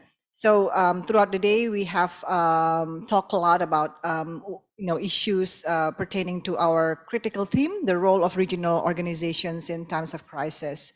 So just a brief summary of what we discussed, just some one line per session. I think we talked about the state of dialogue and diplomacy, especially in the role of regional organizations in offering constructive platforms in response or even in anticipation of escalation of geopolitical conflict. I think we touch a lot about geopolitical conflict, even though we weren't assigned to talk about specifically on U.S.-China relations. But I think that particular discussion went into the talks throughout all the 4 sessions. There are challenges, but as discussed, there has been attempt to make better the ability of regional organizations to at least timely react to geopolitical crisis. So, for example, in the first session, we talked about how ASEAN is currently trying to reform, and also about how EU has been facing multiple crises, a number of crises since early on of its inception. We also talked about how to ensure economic resilience, especially through trade diversification and stabilizing the supply chains. We also talked about the challenges and implications of the current competition in the green transition economy and technology, the domination of certain countries of concerns and the responses of their rivals to restrict relations with them seem to have made it a big challenge for regional organizations to offer a true solution to the issue of green supply chain. And then I think just now we also talked about the fate of democracy in Southeast Asia, including how to make democracy relevant to the people. That was a very interesting discussion, and I think a particular topic that deserves another round of a session. I think perhaps next year, Denis. We'll see. I think overall, it has been an intellectually stimulating and profoundly insightful discussion experience. We have achieved significant strides in our pursuit of understanding the current and potential roles that regional organizations play in times of crisis. Although I have to admit that there are probably more questions than answers, based on our discussion so far. We witnessed the convergence of perspectives from Southeast Asia and Europe, showcasing the diversity and richness of our shared experiences. As we depart from this dialogue, I encourage you all to continue the conversations that have begun here. I do hope that this is for a lot of you a beginning of further exchanges in the future as well. that we can build upon the relationships formed and the ideas shared to further strengthen regional organizations and enhance their roles in addressing crisis. So I think in closing, again, I extend, on behalf of CSIS, I extend my deepest appreciation to our co-organizer, Konrad-Adenauer-Stiftung, especially Dr. Denis Suarsana, and also the other KAS colleagues that I see were sitting in the back. Thank you so much for 7 years of collaborating with us at CSIS, and I look forward to further,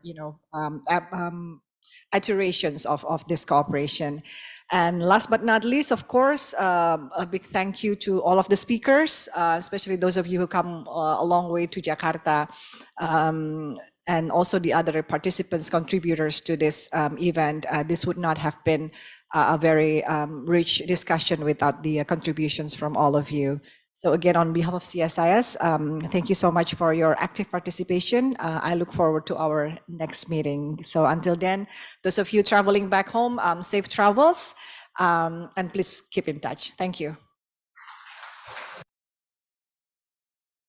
Thank you for your very comprehensive remarks, Dr. Shafia. For the third time today, I would like to welcome Dr. Denis Suarsana, the Country Director of Konrad-Adenauer-Stiftung for Indonesia and Timor-Leste. Dr. Denis, the floor is yours. Thank you, Nadia. I promise it's the last time today. So I can basically just agree on everything you said, Shafia. It has been a very, very interesting day, and I think what is really, what has become very clear is that all of the topics, they're very, very diverse topics that we heard about today and that we discussed today, but they're all linked. And so this is a very complex picture, and we just scratched the surface. So I think there could be some more years of cooperation between KAS and CSIS, because there are a lot of follow-ups that we have to do, and we only have one dialogue a year, so probably going to be a couple of dialogues to come. Yeah, I of course, I just want to use this opportunity to thank you once again, Yose, Shafia, all of WAFA, of course, Andrew, all of CSIS, Lina. Dean Phillips, he's still CSIS somehow. So thank you so much, everyone who is in the room and still or past CSIS. Thank you very much for the cooperation. Thank you to the team of KAS, and has been a very, I would say, successful day, great event, and I'm already looking forward to next year, and we discuss about the topic. But the world changes that fast. I don't know what we're going to talk about next year. So thank you all for coming. Thanks to all the speakers, to all the participants, and I hope to see you all very soon and continue the discussions. Thank you. Oh, and Nadia, of course, sorry. Thank you very much for being the MC. Very good job. Thank you. Thank you, Dr. Suarsana, for your remarks, and concluding today's closing remarks. Ladies and gentlemen, we have finally come to the end of our dialogue. On behalf of CSIS and KAS, I would like to thank all of our speakers, moderators, and also participants for your discussion, all of the insightful presentations. Likewise, we'd also like to convey our deepest gratitude and appreciation to those who are viewing online. We hope to see all of you again soon, and for those who are leaving Jakarta, we wish you safe travels back home. I'm Nadia Daulay, and until we meet again at the next CSIS event, thank you very much and have a great day.